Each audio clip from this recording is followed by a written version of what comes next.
And for a little more than half of you, this is your first time joining us. So I will use that to get going and tell you just a little bit about who we are and what we do. We are the WaterWise Community Center. Formally, our agency is a small public agency, a special district similar to a school district or a fire district focused solely on water conservation. Our formal service area is the western edge of San Bernardino County. And we were formed all the way back in 1949 when the area was mostly agricultural and water conservation meant a very different thing. We knew that water was a very important resource in Southern California, and water conservation had a lot to do with holding water for us where we are to make sure that our economic interests can use it, and that time mostly agriculture. And as the area has urbanized, the mission of the agency has changed. And so today we say our mission is threefold: to demonstrate, educate, and percolate. And we are focused on water conservation, still on the supply side, but also on the demand side, because our board realized a number of years ago that it doesn't do that much good to only focus on holding onto water if we're not using it wisely in our communities when it comes time to its point of use. And so we demonstrate through providing a free public demonstration garden. We are working on getting things reopened after some modifications, should be open in the next couple of weeks to the public again, where we have about 4 acres of demonstration WaterWise landscapes where you can check out plants and different features as well. We educate through public programs like this, working with K through 12 groups and college groups with curriculum integrated educational programs, as well as a variety of direct services for households and businesses within our Western San Bernardino County service area. So if you are in that area, I would encourage you to check out our website, cbwcd.org, to learn more about that. And we still continue to percolate. So we own and operate a number of large-scale infiltration basins in coordination with other local water agencies. And so for those of you in our local area, big pits that you see off the side of the 10 freeway are an example of some of our percolation basins, literally old gravel pits, which have been modified and are now used to clean and infiltrate stormwater, as well as some recycled water and imported water to recharge our local groundwater supply. Because in our area, the Chino Basin, we have a huge resource, which is the Chino Groundwater Basin, provides about 60% of our local water supply, and that is an amazing thing for Southern California. We work with all sorts of groups, age groups, community members, as well as training for professionals. And I invite you to check us out and learn more about us. The best way to stay in touch with us is to sign up for our newsletter. It's just 1 email a month, no junk. We don't share your email address with anyone. And you can do that very quickly if you go to cbwcd.org/newsletter. You'll find out about all of our upcoming programs and events. And so briefly, before we get into the content, I figure I should introduce myself and tell you who I am and why I'm even talking to you about this. So my name is Scott Kleinrock. I am currently the Conservation Programs Manager at Chino Basin Water Conservation District for work. And I am also a plant nerd and avid gardener outside of work. And so when I'm talking to groups like you, I show a lot of examples from my home garden, not because I think it's the best garden in the world, although I do love it and it is an important part of my life, but because I can really get down to details, because it's something that I live daily and really observe on a deeper level than any professional project that I've ever been involved with. I have been involved with horticulture professionally for a little over 15 years. In that time, I've worked in horticulture management, project management, kind of construction management, and design. I have a master's degree in landscape architecture from Cal Poly Pomona.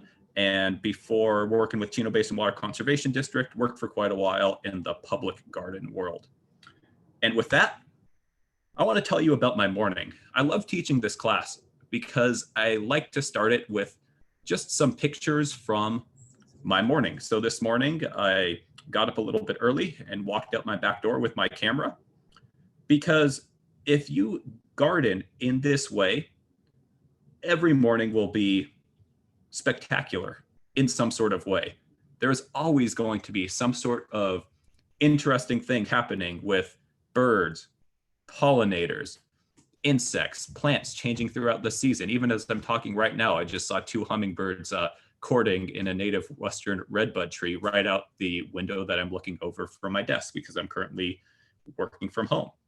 So I took a step out my back porch to see goldfinches on the power line coming down to my house, and then heard the mockingbird singing. This is a male mockingbird who sings every morning and through a lot of the day. He's got a lot of energy almost every day. So heard him singing, got a picture of him. Power lines are amazing bird habitat, it turns out, utility cables. They're very comfortable perching there. And so right now he is basically saying last call on the mating season, I think, and being very diligent. And then turned around to my vegetable garden where we see more goldfinches hanging out on the tomato trellis. And then looking into the oak tree because I heard a bit of commotion going on there where I see a lot of species cohabitating. Scrub jay, huge mob of bush tits bouncing around, these tiny little guys who are kind of hard to photograph because they blend in and move really quickly. And then wanted to check out the other corner of the yard because our native Allen Chickering Cleveland sage hybrid is in bloom, and there's always something interesting going on over there. So not surprising, very common. Hummingbirds working the flowers, and bush tits hopping around inside, gleaning little aphids and other small insects as well, helping us prevent any pest insect problems while doing their thing. It's a little bit early for the bees. The birds tend to be very active in the morning, and then the native pollinators especially come out during the heat of the day. But these little bumblebees actually do get up pretty early. And so they were already busy getting nectar from the salvias and flying away. I think they're just hilarious. And so that's just any typical morning in a yard that is gardening for these wonderful creatures and gardening for habitat. It's always something new, and it's fascinating how it changes throughout the year. So before we jump into the specifics, just kind of wanted to lay out a few grounding ideas about why we might want to garden for wildlife habitat. One of the big ideas is it's something that we can actually do. There is so much news about desperate environmental situations these days. And many of them, as individuals, we might feel powerless to be able to do anything about. I am not claiming that we can solve an extinction crisis just by what we do in our backyard as individuals, but we can help. And the proof is almost instantaneous, because if you start gardening in this way, in most areas in our Southern California suburbs, wildlife, native wildlife will show up almost instantaneously. Less than a year, it will be transformative. I like this quote from Douglas Tallamay. He's one of the most popular authors on the subject, and he writes for a nationwide audience. And so for us in Southern California, you won't get real kind of plant by plant information from his books about what exactly you should do. It's part of why we have this workshop. But on a conceptual level and on a level that does provide some good general advice, his works are essential. And he writes, it's become increasingly clear that much of our wildlife will not be able to survive unless food, shelter, and nest sites can be found in suburban habitats. And then I put it twice because it's a bit of a typo. But it's important enough to put twice, because as our suburban areas expand, and they're still doing it in Southern California and in lots of the country, habitat is still being lost. And that's something that needs to be balanced through a diversity of measures, including good planning. But we can have beautiful landscapes that do more than the typical suburban landscape for us aesthetically, while still providing plenty of wildlife habitat. Habitat is still in decline, and we can actually help provide it. So monarch butterflies are just one example. Not only through physical habitat loss, but through agricultural practices, monarch butterfly populations are absolutely in decline. And we can plant native milkweeds. This is a narrowleaf milkweed, one of the California native milkweeds in my garden. And you will have breeding butterfly populations within a year or two of monarchs, almost guaranteed in most suburbs in Southern California. And beyond that, it gets us in touch with the wider world. So it's not just about what we can do for the world, but in fact, I find it extremely enhancing to my own life to be able to essentially feel like I'm living in a garden surrounded by a diversity of amazing creatures. So a small skipper butterfly here on a native buckwheat. And these little guys are both interesting to watch and hilarious because they're super territorial. And once you kind of tune into them, you will see them chasing each other as well as chasing other much larger insects and occasionally even a bird out of areas of the garden that they see as their territory. It's interesting and educational. So I think this holds for all age groups, but especially if you're someone who's raising kids or grandkids are spending time at your house, to be able to expose them to this while living in urban Southern California is really something pretty incredible. We're busy people. A lot of us don't get out to natural or wild environments as often as we might like to. It's not part of the day-to-day experience of kids growing up in the city. And it's not a substitute for getting out into the mountains and going hiking, but it brings a lot of that kind of magic and wonder to our lives on a daily basis. I tell people that one of my prime motivations when I'm designing a garden for myself is that when I leave the house in the morning, I want to feel like a Disney princess. I want to step out my front door and have hummingbirds and butterflies and songbirds all flying all around me. And most of the time, you put in a native plant garden, and within a year or two, you will get that, even if you have a relatively modest sized suburban yard. You can even get a little bit of that magic with a few pots on a balcony in an apartment. So research your plants well, choose them right, and you will get a little bit of that. And it is therapeutic as well. And I mean that literally.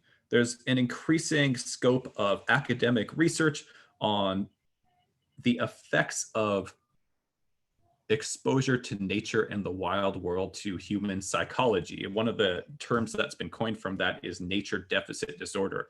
And it's been proven time and time again through academic study that things as diverse as healing rates and attention span are actually increased with views to and experiences of a little bit of nature, even if you're indoors, even if you're in a hospital. And we can provide ourselves with a little bit of that right outside our doors. And all of this creates a garden that you actually want to spend time in. That's not just about the work you need to do, mowing the lawn and edging the lawn every weekend. It creates a garden which can be much more enjoyable, and magically, that makes the maintenance a little bit easier. The vast majority of these plants that we're going to talk about today are in fact low water, and most of these native plants only need a good deep soaking about once a month after they're established in the months that it doesn't rain. Most of them are low maintenance and only need to be touched to clean them up a little bit once to maybe twice a year. And so to kind of conclude this aspect of it, we can do something that's good for the planet, that makes our properties more enjoyable and beautiful, and that save a ton of water and resources versus a conventional landscape. So to me, that almost seems like a no-brainer. And I see this as not the only way to go with a landscape, but perhaps this should be the new default landscape for Southern California, meaning a lot of us have already decided that if we're not using patches of lawn, if we don't need them because we don't have a kid who's learning to play soccer or something like that, that maybe we should take out at least the bits of lawn that we're not using. And there's a big question right now as to, without making it too complicated, what should be the kind of go-to option? And so I propose gardening like this as a new kind of go-to option. And then if you specifically want a collection of roses, if you specifically want a small orchard, then go for it. but this can be the default landscape and provide all of these benefits. And collectively, everyone who's in attendance right now, we have 60 people here right now. So if everyone does just a little bit, that actually will make a difference. And that's just one workshop. One of the best parts about this all is that it is absolutely not all or nothing. I am absolutely not telling you that to be a good person, you need to take out all of your plants and put in all native habitat focused plants. You can still definitely have whatever else you want. Fruit trees, vegetable beds, whatever. You don't necessarily need to start from scratch and take things out.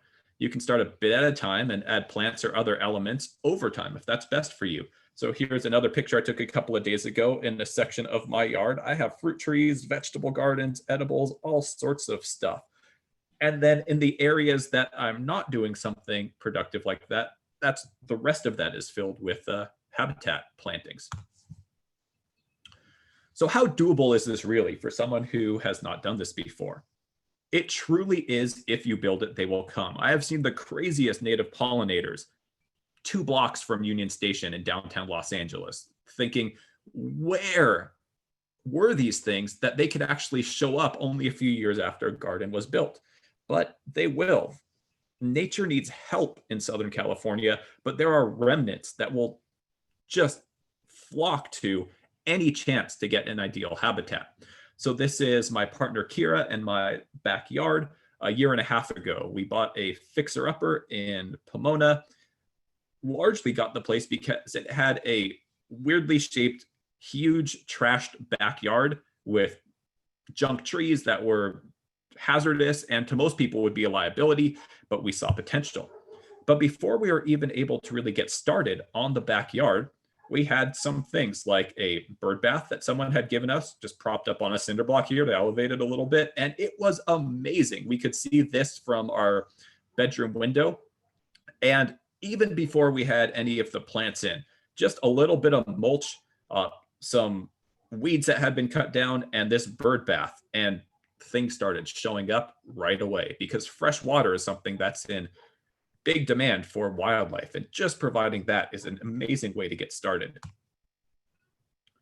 If we look at our communities on an aerial photograph, and so this is looking at the Waterwise Community Center service area and a little bit farther west into Los Angeles County, we see a couple of things. And this is part of why gardening for wildlife in Southern California is so cool.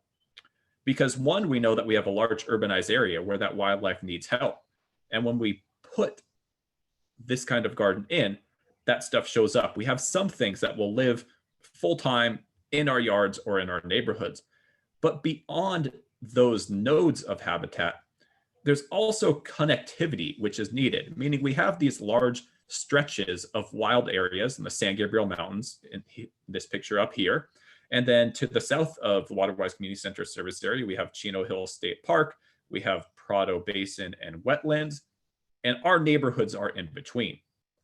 And what we do in our suburban yards can provide stopover places, can provide nodes of connectivity to slowly build up collectively wildlife corridors that allow, we don't need to worry about bobcats or mountain lions showing up, but native birds, native insects, as they travel, have places to stop, get a drink, get some food in our yards.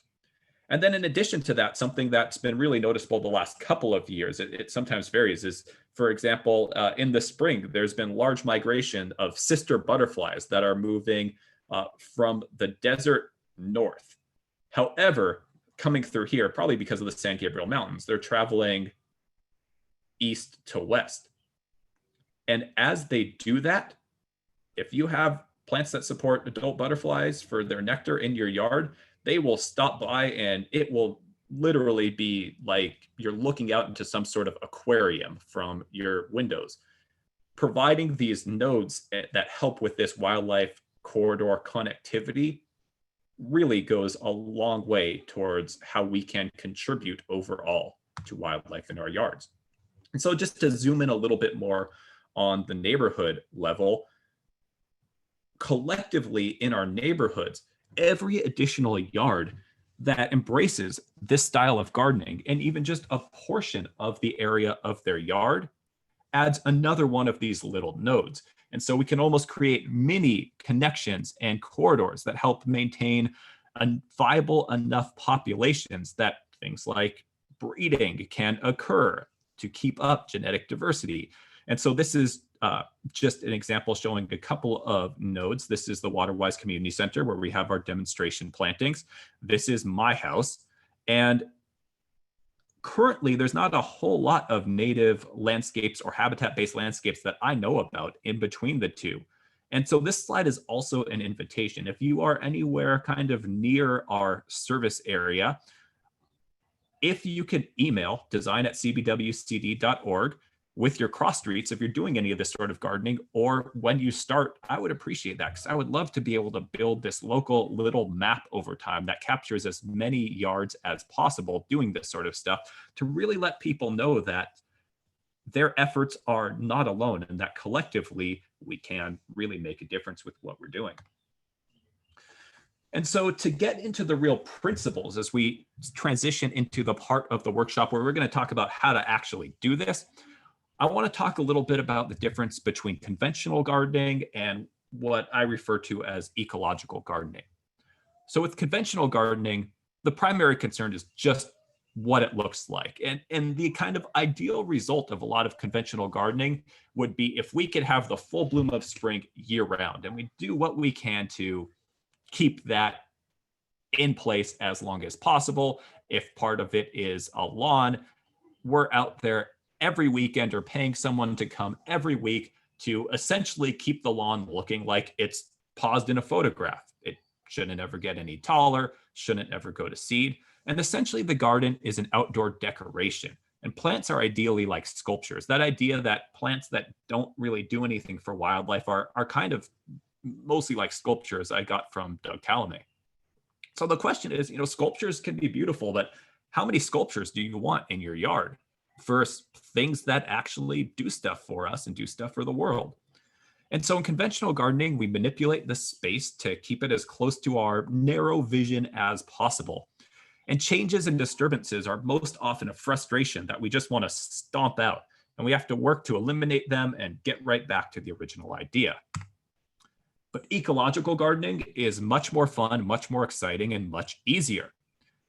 In the framework of ecological gardening, and that's just a name. I'm sure other people use that name. I don't think it's something I invented, but it's not really a set term. That's just the term that I'm using. And ecological gardening is basically referring to the fact that you're looking through this through a lens of the garden being an ecosystem, and every yard or garden is a living ecosystem. And that's landscapes that are lawns. They're still ecosystems. They're still changing. There's still interactions between plants and animals. But ecological gardening is really embracing that fact and looking at your yard through that lens. And when you do that, what you see is that there are complex webs of relationships that exist between plants, animals, soil microorganisms, which are usually actually helpful and rarely are things that we need to do anything about. And that actually the beneficial microorganisms are keeping things going and keeping things healthy year round. The beneficial insects are keeping things going, keeping the pest insects in check year round. And rather than the controlling hand, we're primarily a steward. We're in the mix. We're creating interventions and seeing how things respond. When something seems like it might be a little bit out of balance, we're observing and then taking it from there. It's not about hitting the hardware store and getting something to kill something that showed up right away. And in fact, we almost never need to do that usually once we embrace ecological gardening. Unexpected and delightful things actually happen pretty constantly. And it's in making it a little bit less about doing everything that we can to just get things back to our original vision. What happens is most often we end up with a much more beautiful garden than we could ever plan. Things kind of happen spontaneously. Some different wildflowers or other plants might spread from seed and come up somewhere where you weren't planting. And it just makes it a much more magical place than even a really great garden designer could set out to intentionally create. Setbacks often lead to new discoveries. If a plant isn't working somewhere, it's not about just putting that plant in the exact same place and beating the landscape into submission until you figure out how to make it work. Maybe you'll try something else, which will just thrive there and be more beautiful anyways. And all of that makes gardening a little bit easier. The garden ends up much more magical than most conventional gardens, and it might take quite a bit less work and resources. And going out into the garden then is a lot more fun, it's a lot more interesting, and it's a lot easier to consider yourself successful because any garden is going to kind of, to some degree, do what it wants a little bit. And when you can embrace that and kind of roll with it and adapt to it and just kind of be more of a guiding hand, the whole thing, it just goes your way a lot more often. And so just wanted to throw in a couple of examples of some mostly native gardens that would provide a ton of habitat as we transition. There's going to be a increasingly visual presentation, but we had a lot of text to go through. So this, I'm going to show you more pictures of my front and backyard, but this is it at less than 1 year old. So you can't really even see the design yet. Trees are small, shrubs are pretty small, but already we have the wildlife showing up. So then going from ecological gardening, which often just by its own nature will attract a lot of wildlife gardening, which is really the heart of where we're going to be talking about going from there, in my opinion, kind of starts with this ecological gardening kind of lens and framework, and then goes a little bit farther to balance things out, do a little research to intentionally provide food, cover, and water for the wildlife we want to attract. And it helps provide permanent homes as well as that connectivity we talked about in corridors for many species of wildlife. If you are interested in doing so, you can also get your yard certified as a wildlife habitat, which is a program of the National Wildlife Federation. And you get this neat little sign to put out, especially if you have a front yard, to let your neighbors know exactly what's going on there. And so going forward, we're going to first go through some key elements of gardening for wildlife. And one of the first ones is water. All life needs it. A clean and reliable source of water can be hard to find out in the world. And it's also hilarious to watch birds bathe. So I really encourage people to put them where they, and if you have cats that live indoors, your cats can see the bird bath, and you'll just catch glimpses at random hours of the birds bathing. And the birds are going to be more likely to come and bathe when you are not in your yard in most cases. So if you want to enjoy it, you really should put it somewhere where you can see them from inside. So this is one of my bird baths with goldfinches and house finches, which visit this time of year on an almost daily basis. And these pictures are taken from inside the house, so it's hard to get things quite in focus. But we'll have sometimes 3 different species, at least, of birds all bouncing around together. So all non-recirculating water features, so those are things like bird baths, need to be kept clean. So there's responsibility that comes with it. So make it easy for yourself by locating these features either close enough to a hose, or I've also had some situations where that's just not the best place to put it, but I'll have an extra hose in the garden that I just pretty much permanently leave partially rolled out so I can easily connect it and get water. If you need to trudge through a garden and you're knocking over plants with your hose to get to your bird bath, you're going to be a lot less likely to really do that maintenance that you really need to both provide that habitat value and also make sure it's a healthy situation for the birds. It's best to change out bird bath water daily because birds have no decency and they will poop in their own water all of the time. And if you do change out your bird bath water daily, you also never have to worry about mosquitoes because mosquito larvae take normally 72 hours before they can go through their life cycle. So if you dump out that water once a day, kind of tilt it over and refill it, you're going to be good. And then semi-regularly, and that depends on the use, but in general, maybe once a week-ish to once every couple of weeks. We try to do once a week at my house. It's good to fill up the bird bath, give things a scrub with, we keep a little scrub brush in the tool shed that is different than the scrub brush that we use for anything else, and kind of scrub things out to get rid of algae and give things a deeper clean. In general, you don't want to use chemicals or bleach or anything like that. So what we'll sometimes do is we will have isopropyl rubbing alcohol, just like 70%, put it in a spray bottle, and we'll spray and scrub a little bit from there. And it doesn't need to be very expensive. So one of my favorite ways of setting up bird baths are to just use ceramic saucers, like that would go underneath a pot or something like that, underneath like an ornamental large plant pot. And those can be easily set up. They're relatively inexpensive, and they can be scrubbed out very easily. The kind of ceramic does matter. Glazed works really well, and terracotta can work as well. If you're going with terracotta, you want to make sure that you use a denser kind of terracotta. Often that kind is Italian terracotta. Some of the, and that doesn't cost an arm and a leg, some of the real cheaper kind of stuff is more porous, and it just gets really clogged up with algae quite easy. And then in addition to normal saucers, having stones, sand, gravel, or something like that mixed in is ideal for butterflies, bees, and other insects. So here's just one example of a great setup for a bird bath. Tree stump or log, glazed ceramic saucer, and a rock. So if insects come in, they can also crawl out. Here's another example from a old backyard of mine. So this was on a precast concrete pier like that you get at the big box hardware store for supporting like a patio or something like that, piece of old 4x4. And then I will warn you though, this worked really well, but I would encourage you to set up a little bit of additional kind of wings or support on the base of it, because eventually we had a crow that took to starting to use it and it knocked it off, fell on the concrete, and that broke. So bird baths in terms of placement are going to be best close to a small tree or dense shrub to give birds somewhere to flee to if they feel threatened. That's both going to be healthiest for them, as well as psychologically they'll be more prone to using it because they'll feel comfortable. So all that is really getting at, try not to place your bird baths in a place where cats can easily hide and pick them off, because you will see that happen as well.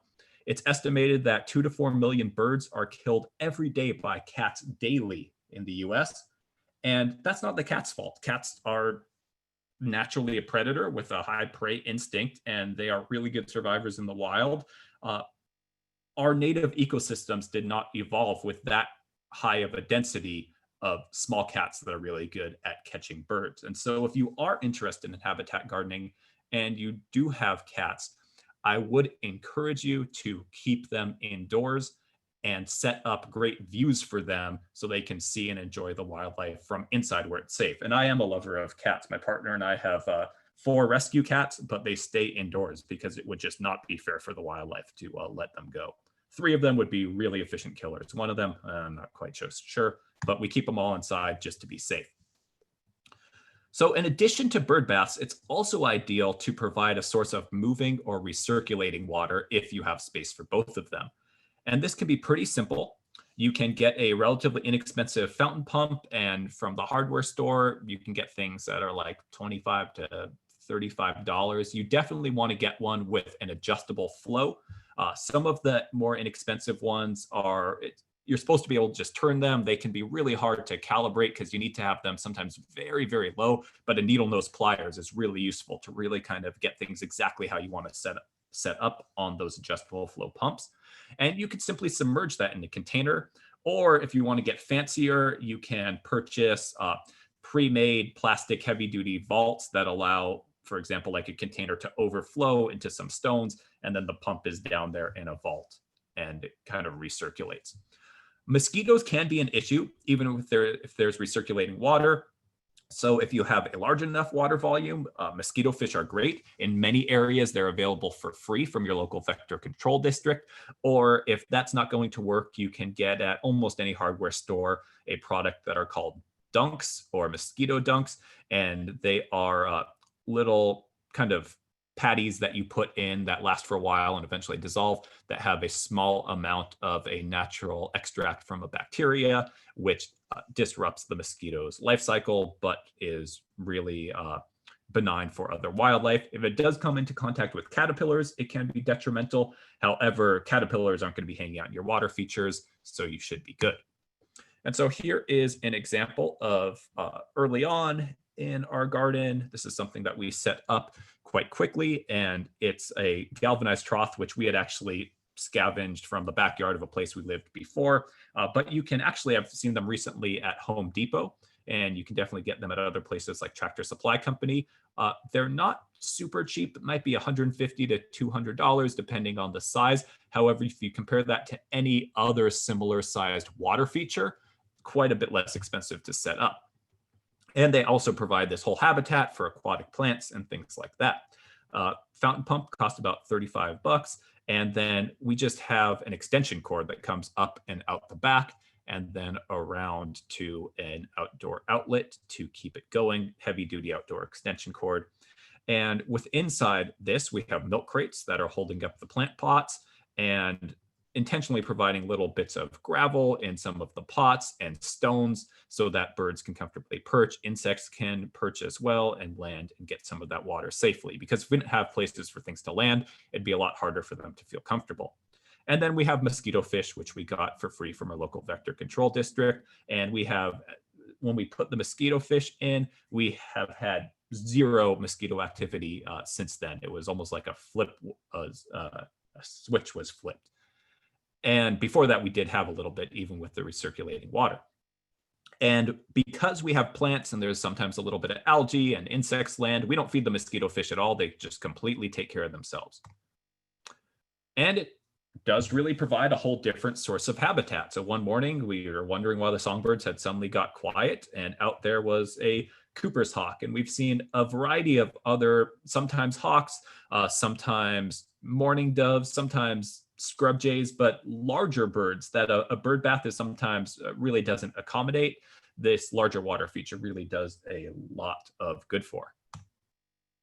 And so here's an example of that same feature set up at a previous place we lived. And you can see just out the back where you can't really see it, behind a plant, we have the cord, and then it just goes in the mulch layer. You can get fancier and drill through the bottom if you want to, but then you need to caulk things, and then it's harder to kind of rearrange things or pull out the pump and clean it. And this just makes everything really simple and easy. And same setup can be quite a bit smaller. So here's kind of a similar idea, just in a single pot. So you can make it work for whatever size space you have. And then this is an example of that fancier kind of overflowing fountain that goes down. And this little skim of water has a little bit of a different effect. You can also set up something like this less expensively and simpler by having a small pile of rocks and then just a pump in the vault with just a small extension. But that little skim of water over the top is really enjoyed by hummingbirds and some of the other really small birds. And so I plan on setting up something like this, a little bit less fancy in my yard, as another additional source of water for an additional set of birds. And so that's the basics on water. You don't need to get too complicated with it. And there's plenty of DIY projects you can take on, or just even setting up a couple of saucers to have things be inexpensive, but still very effective. And so another key element we're going to talk about is landscape structure. So it's not only about the plants themselves, but it's also about how the plants come together. And one of the keys to that is overlapping tiers of vegetation, meaning not having just a tree with mulch underneath over there, and then some shrubs, and then ground cover somewhere else, but kind of embracing putting things together. And so this is an example of a part of my backyard, and you can see a tree here and a shrub that can be pruned up into a small tree here. We have a Desert Museum Palo Verde and a Western Redbud. And so they still have quite a bit of growing to do, but that'll be the tree. Then the shrub layer, wildflowers mixed in. It's pretty chaotic looking. That just happens to be the aesthetic that I like for my home garden. It can be less chaotic looking if you want, and you can still have that structural diversity. The trees, the shrub layer, then going smaller, and then this ground cover layer at the bottom tier of the Western meadow sedge and the native yarrow. You can see just a little bit of that narrow leaf milkweed. over in the corner. And so this is really an example of setting things up with those multiple tiers of structure. And that does a lot of things. It provides a lot of different niches for different birds or insects to live, to gather. Some birds like gathering seeds or insects from inside shrubs. Some prefer to hop around on the ground. Some are more comfortable up in trees. Some are happy to be on the ground, but like to be able to fly into a shrub or a tree nearby if they think a predator might be coming or if they get scared. And so they're more likely to spend time on the ground where they are close to that shelter. So that's really how those multiple layers of vegetation interact. And then here's just another smaller example of that from the front yard, where we have our ground covers or our small perennials like California fuchsia and red buckwheat, some medium-sized grasses like deergrass and alkali sacaton. And then the tree layer will be this toyon, which still needs a little bit of time to grow in. And then adding things like some branches for edging and the wood chip mulch, kind of bringing it all together. Not being too neat in the garden is actually really important for maximizing habitat value. So this will appeal to some of you, might be a little too wild and woolly for some of you as well. And again, it doesn't need to be all or nothing, but some leaf litter, branches, logs, and small brush piles is just everything small insect eating birds want. It's everything some of the small wood dwelling native bees and pollinators want. And it's a lot of what lizards like to hang out in, as well, as lizards will shelter in things like this and also go around and eat some of the small beetles and decomposing insects. Someone is always going to ask, what about termites? And I cannot in good conscience tell you, you will absolutely never have termites when you have a system like this. However, what I can tell you is I've been gardening like this for a while, and a wood pile like this in the middle of a diverse habitat-focused ecosystem is a very active place. There's all sorts of birds, lizards, and insect-eating critters that come through here, and I have never seen a large termite population hanging out in one of these. It's really kind of a very diverse insect population. So if you're kind of on the fence, you can give it a shot, and you can always use this stuff for firewood if the termites do show up, or get rid of it in the green bin. But this is one of the most active places in my backyard. It has stuff going on all of the time: birds, lizards, insects, because birds don't live off of seed and nectar alone, and they need large amounts of small insects in their diet, depending on the species, and this helps provide it. And then, for those wood-dwelling pollinators, like mason bees or carpenter bees, this is just great. You see online these days, there's a lot of pictures of really fancy bird habitats or whole craft projects people create, or they're rolling up straws or tubes or buying all sorts of these different things. And those are great if that's what you're into. I've had an entomologist tell me that this does just as much, if not more. So you can take your pick, but for me, this is easy and the price is right. And diverse coverings of the ground, so combinations of wood chip mulch, gravel, stones, and always some bare soil for the ground nesting bees and pollinators are really what you want to combine. So for example, the edges, if you have infiltration features like dry stream beds that will capture water and have it soak into the ground, which this is a picture of, that's great for many reasons. But in the dry season, it creates these great little habitats as well. So in my dry stream bed at home, it's like lizard paradise in the hot time of the year, and they're sunning themselves on the rocks, they're darting here and there, and those lizards are in turn sometimes food for hawks. And it's a whole little system going on. So for a more woodland approach, that wood chip mulch, but then just having this nice looking edging of logs or branches as well, again, adds just a little bit of that function without having to have the whole wood pile or in addition to it, and just adds another layer to that home ecosystem. And so this is often my approach, is when I'm starting a new garden, you do want to get things mulched and going. So I'll often start with pretty close to, except at the very base of my plants, wall-to-wall mulch of just a couple of inches using wood chip mulch. And then over time, as I have access to it, I'll mix in a little bit of gravel. If there's some tree trimmings and then some bark falls off, I'll mix in a little bit of this and a little bit of that. My partner, Kira, who gardens with me, it takes a really artistic approach to doing that. I tend to just kind of stick stuff around. Hers looks nicer.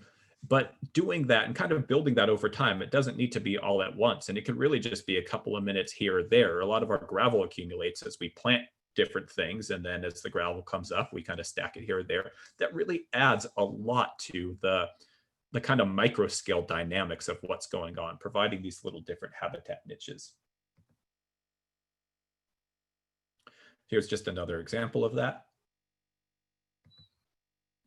And when you do work with woody mulch, the best stuff is going to be, both for your plants and for the overall ecosystem, is going to be where there's a little bit of diversity to the size of the mulch, to the size of the grind of the wood chips, and to the species of plants.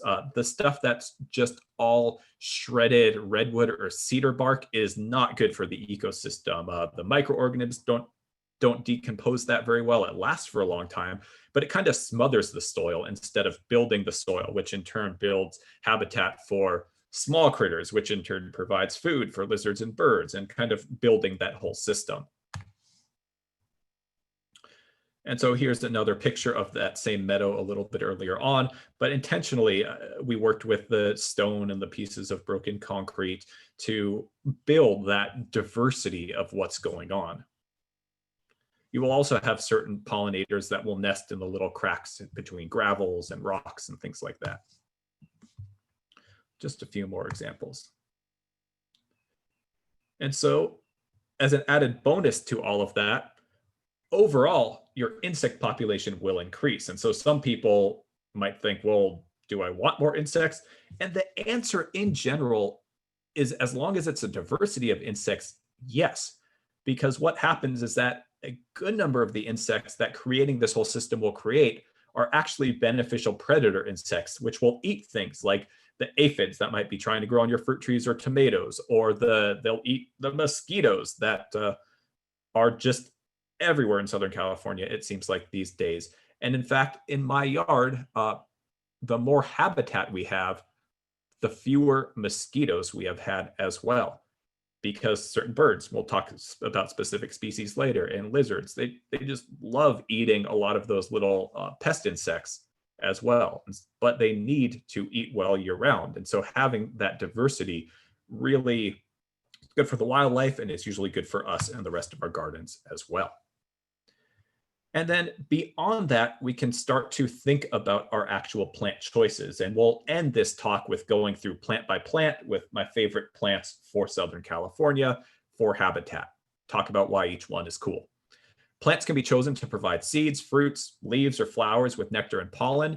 And these will support diverse birds, native bees, butterflies, and other interesting critters. And then the cool thing is that the best plants for this can easily be selected to be perfectly adapted to our soils and sites. So we're not going to need to either buy or apply fertilizers, pesticides, and they're going to be some of our lowest water options as well.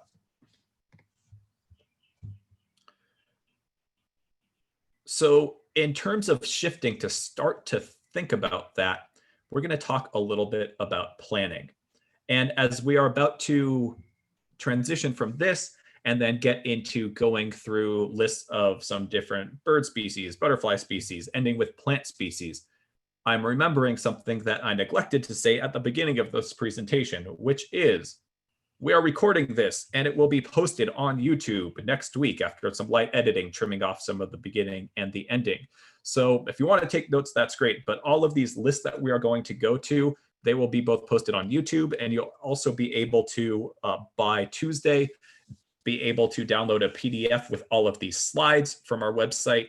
So you can go to cbwcd.org/YouTube, to see the replay of this and some of our other recent workshops. And you can go to cbwcd.org/presentations. And next week, all of these slides will be up at the top. So if you're going to want to refer back to any of these as a reference, we're going to have that posted for you. And so with that, we are looking at 10 o'clock and we have a few open questions. So why don't we we'll answer some questions. We'll get through the planning part, and then we'll take a quick break before we get into our lists of critters who are likely to show up and plants to support them, so we avoid some information overload. So in our questions, first we see from Vidya, I apologize if I'm mispronouncing your name. Is it wise to use neem oil to get rid of black spot? I do not want to harm hummingbird.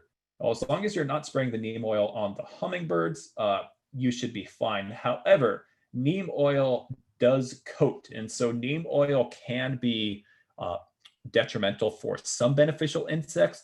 So it's all about kind of that balance. So if you have black spot that you need to do something about, neem oil is one of the more benign solutions. Make sure that you read all of the labels. You never want to do it on a hot day because that oil can physically burn your leaves. But yeah, that can be an answer. Next question is, I like hummingbirds and butterflies, but I do not want the worms to eat my leaves. How do I do that? Well, so by worms, you're probably referring to caterpillars if they are eating leaves. And it's all about balance. If you have a diverse ecosystem, you will, I want to say never, but I should say almost never, because there might sometimes be a solution or an exception, but you will pretty much never lose the health or lose the life of a whole plant because caterpillars are eating it. Caterpillars are baby butterflies. That's just the life cycle. And so it is about tuning into that ecological gardening and understanding that if there are some holes in a leaf because there are caterpillars eating them, that when we move away from that conventional gardening view and look at the ecological gardening view, that's beautiful for multiple reasons, because those caterpillars are needed for there to be butterflies. And in addition to that, a lot of species of baby birds, even if the adults eat seeds and have a diverse diet, a lot of species of baby birds are almost completely reliant on caterpillars for them to be raised. They need that high protein and they need a surprising amount of it. And so that's also baby bird food. No caterpillars for some species, no baby birds. And so accepting and embracing the fact that a few holes or lost leaves is going to be habitat in action is part of it. But again, it's the balance. So the more of this ecosystem approach that you embrace, the more likely it is for there to be balance. With conventional gardening, if certain species of caterpillars show up, there might be no birds to be harvesting them, for some of them to be eaten by the baby birds. There might not be as much of a balance in it. And so there's actually likely to be more damage in some cases once some of those caterpillars show up without those balancing forces of the ecosystem. Next question is, do I have any recommendations for apps or websites that show pollinator corridor maps in Southern California? No, but if they exist, I would love to know about them. So Christy, if you find anything like that, please get in touch with me and let me know. And I would love to integrate that into the presentation in the future. And then final question is, do the wood piles attract snakes? Good question. So we do have people joining us from plenty of different areas. So for typical Southern California suburbs, there just aren't snakes around, so it is not something we have to worry about. If you are living in a urban wildland interface where you do have to worry about rattlesnakes, I would say take that into account and stay with your comfort level, because it could be good habitat for snakes. And it doesn't necessarily need to be a wood pile. So if you want to kind of lay out some logs or pieces of wood or branches here or there, or use it as path edging because it's less likely to be attractive to rattlesnakes, then that might be a good idea in your area. Also remember that it depends on what species of snakes are in your area. So for like California king snakes, those are great to have around. They are beneficial overall. And in some areas, if you have those snakes that are not a problem for us, you're in a kind of zone where you also might have rodents or other things that the snakes eat. So having some of those beneficial snakes around can be good. But yeah, all of this stuff is site specific, and so I wouldn't tell you don't worry about it and have that turn into some great rattlesnake habitat for you. And so that gets us through our current open questions. If you have more, please keep them coming in. And so we are going to get through this section about planning, and then we will take our break. So planning for your nature sanctuary. As you start to think about plants, this should be your mantra. Put the right plant in the right place. Do the research and really understand what sort of sun, full sun, part sun, or shade the plant needs. Full sun doesn't need to be full blasting sun all day. Usually that's defined by 6 or more hours of direct sunlight throughout the day. Grouping plants with like water needs together. Really looking up and understanding the size the plant is going to grow to. Because if a label on a nursery pot says the plant is going to get 10 feet wide, it probably will, sometimes in only 2 years. And don't think because it's so small in that 1 gallon plant, you're only going to plant that 3 feet away from the next plant, because that's a recipe for things getting way overgrown and making way more work for you. And then soil drainage as well.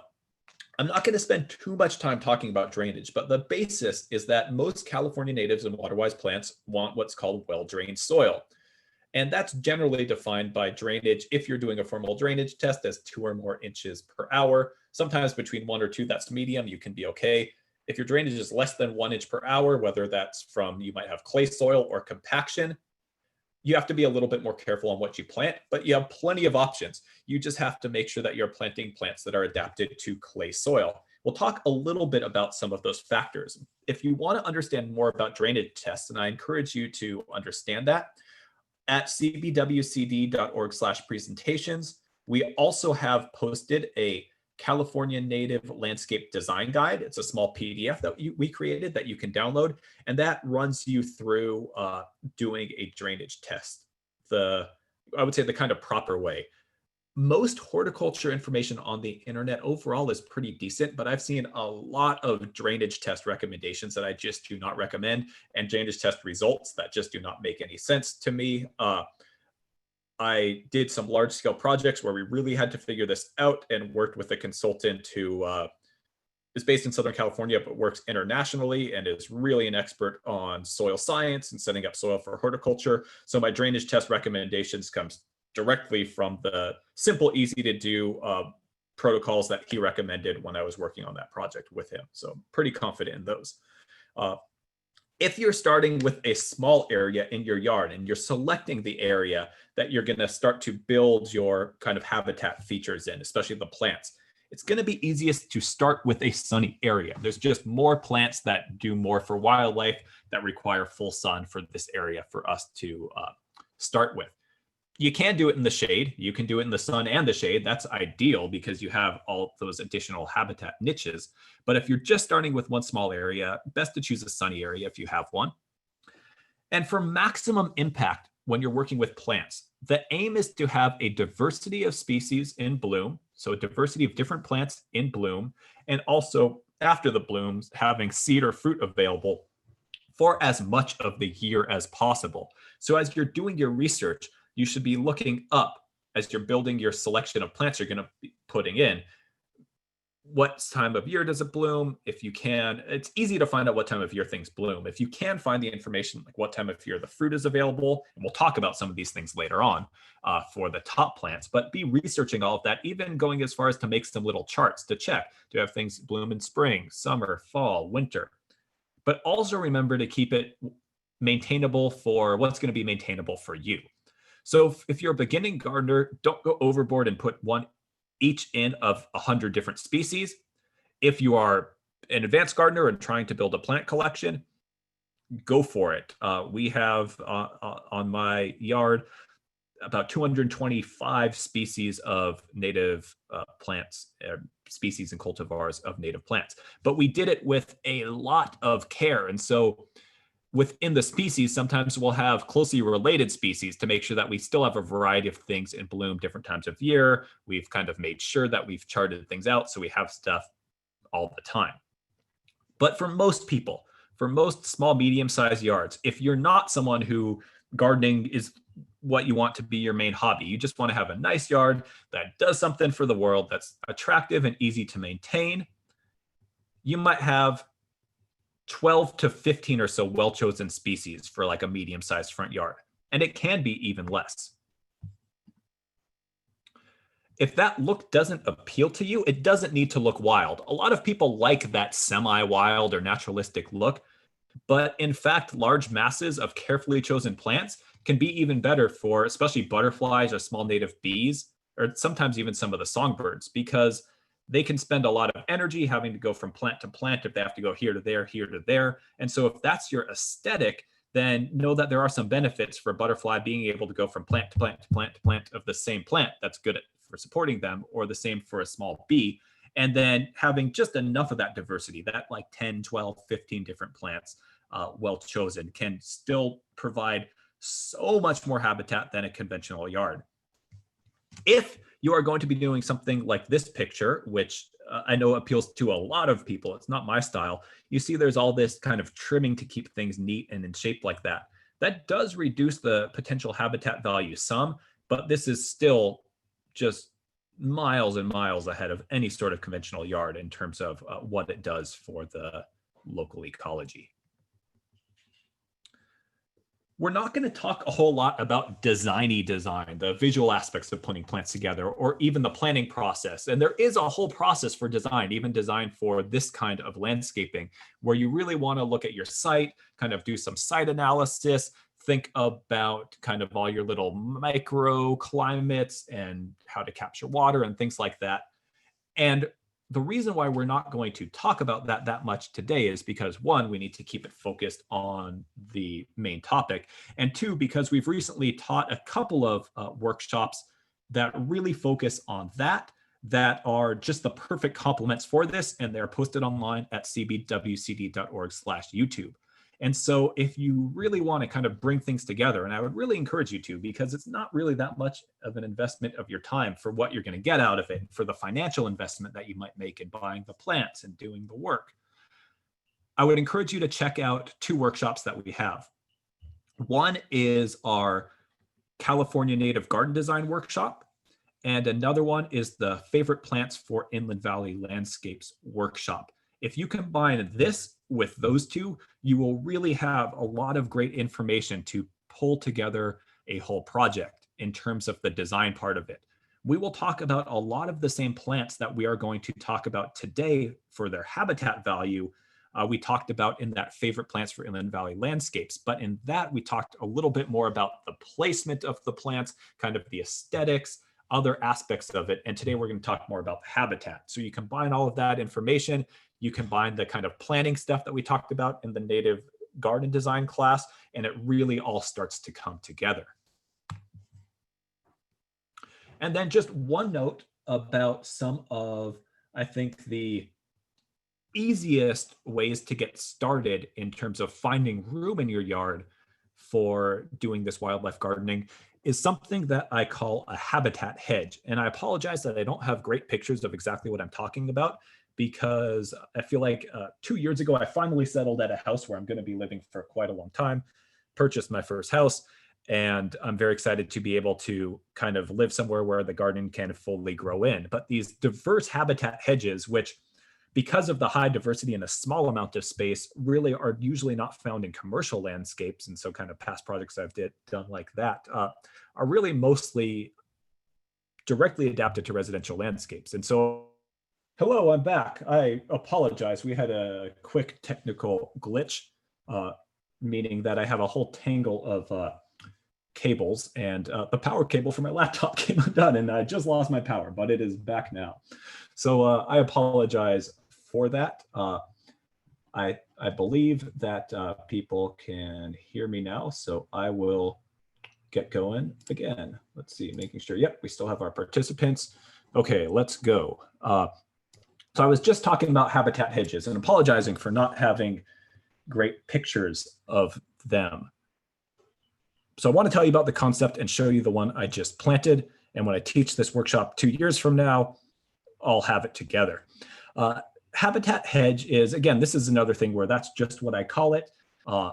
It's not a concept that I invented, but I kind of read about it, mostly reading about native plants and how they're used to provide habitat for beneficial insects that eat pest insects on farms used in long hedgerows.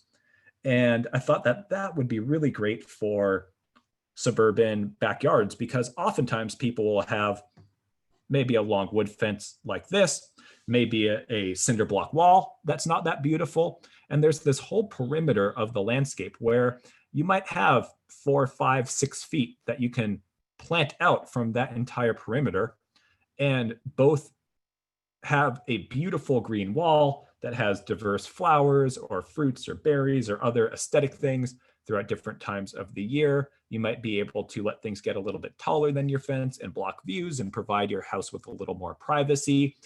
And you can provide that structural density and cover that birds and insects really appreciate, and especially smaller songbirds really need for their nesting situations. And so that would be one of the first things to think about is, could you kind of line 1, maybe 2, maybe even 3 of the edges of your property with this hedge? And you can choose plants of whatever size and whatever height you want, from small shrubs that are, no more than 3 or 4 feet high, all the way up to things that are quite high. So for example, this is an example of what we are putting in. Our side yard, we have a kind of wedge-shaped lot. So it's narrow here, and then it gets wider. So in our side yard, we can't really do much useful here. And so we are allowing this habitat hedge to grow in. It also is going to provide us with some more privacy, because these windows look directly kind of towards the neighbor's yard, not exactly window to window, but when they're out there, kind of can see each other. And nice people, but it's just kind of a little awkward sometimes. So this is a native roost, a native shrub growing in that takes pruning well, so we can keep it narrow and just let it get maybe about 10 feet high. Then over here, this is a native elderberry tree, which is an absolute powerhouse for habitat. We'll talk about elderberries later. And this is going to fill up this wider space, but again, take some pruning. And this will also provide great habitat for birds. And there's a window right here that our cats sometimes perch on the windowsill and look out. And then moving a little bit farther down, our neighbors also have a floodlight that they leave on at night. And it's a little bright in our backyard sometimes. And so we planted a row of 3 Catalina Island cherries, which are relatively narrow, but will get 20, 25 feet tall, which will shield the light a little bit and also provide tons and tons of berries that birds will relish. So going from kind of medium-sized height to a little bit taller, but using that form of the plant in a small space, all of this providing great habitat for nesting. And then moving on, we have a young toyon shrub, which we can prune up, also takes pruning as well. So it'll drop back down a little bit. This will max out at about 15 feet tall, kind of shield the side of our neighbor's garage, which is what we see right on the other side of this fence, and is another one of the top kind of habitat providing plants. And then moving on, we have some pre-existing citrus trees here, but in this gap right here, we also have a view of another neighbor's backyard. And we kind of want this part of the yard to really feel like a respite, to kind of feel like our own little park. And so we wanted a little bit more height as well. And so this is a native myrtle tree, which can take a little bit more water. So as we're getting to the area, the other area, plants are quite drought resistant. We just water them with a hose, and that'll be kind of leaving a hose for a little while at the base of them once a month after they're established. Right now it's once a week. And then as we transition to the fruit trees, we're putting in some plants that are happy with that higher level of irrigation, because their roots will be wet part of the year when they get some of that fruit tree irrigation. So transitioning to that myrtle, and then over to our fruit trees. So in that small area, really providing a ton of habitat value, just kind of right there in a narrow area at the edge of the property. And so we'll talk about some other plants as we go through the plant list that are quite good for adding into that habitat hedge that you can easily fit in a small space. And if you're doing it with these native plants, you can either not have an irrigation system and hose water it, or just put in a very simple drip irrigation system with kind of 3 continuous drip lines, maybe 4, and that will nicely and evenly water that narrow zone. It can be very simple. And that drip system can even be something that you just hook up to a hose every once in a while and don't have it on automatic irrigation if that's easier for your situation.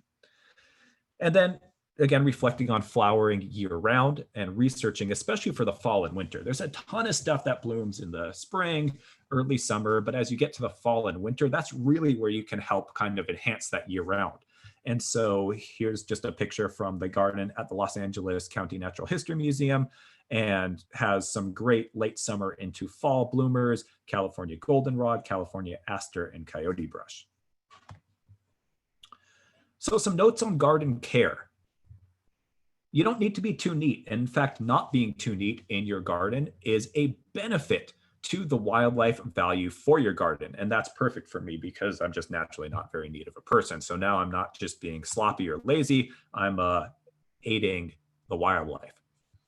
So the first thing to mention, which is critical and just kind of goes against that conventional gardening, just kind of general knowledge, something that from roses and other things like that just normal gardeners have ingrained, is as soon as your flowers fade, you cut off the faded flowers and you get more flowers.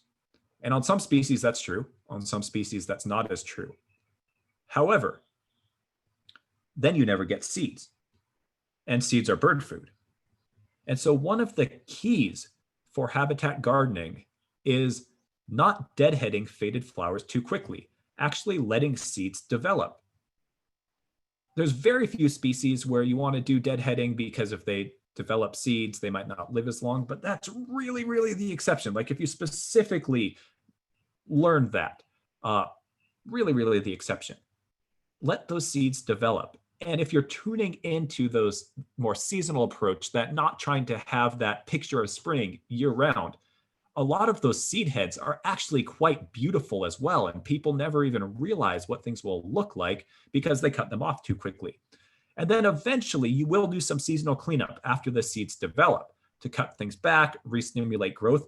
But when you do that, take those seed heads and you might chop them up a little bit more, but leave them somewhere on your ground as the mulch layer, as much of those trimmings as possible, because both the seeds, sorry, there's a little typo there, but both the seeds and the twigs will be used. So there's a lot of birds like towhees that are seed eaters that mostly glean from the ground. And so, for example, when I clean up my native sages after they're done blooming, all of those seed heads, I kind of just chop up as I'm walking around with my pruners and just let fall into any open mulch area. Could be on a mulch path, could be in a little gap between plants.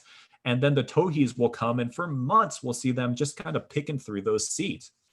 Same thing with even as many of the little stems and things like that as possible. There's lots of solitary stem-dwelling bees and some other insects that will live inside of them. So really having that diversity in your mulch layer instead of just shredded wood chips goes a long way to enhancing habitat value.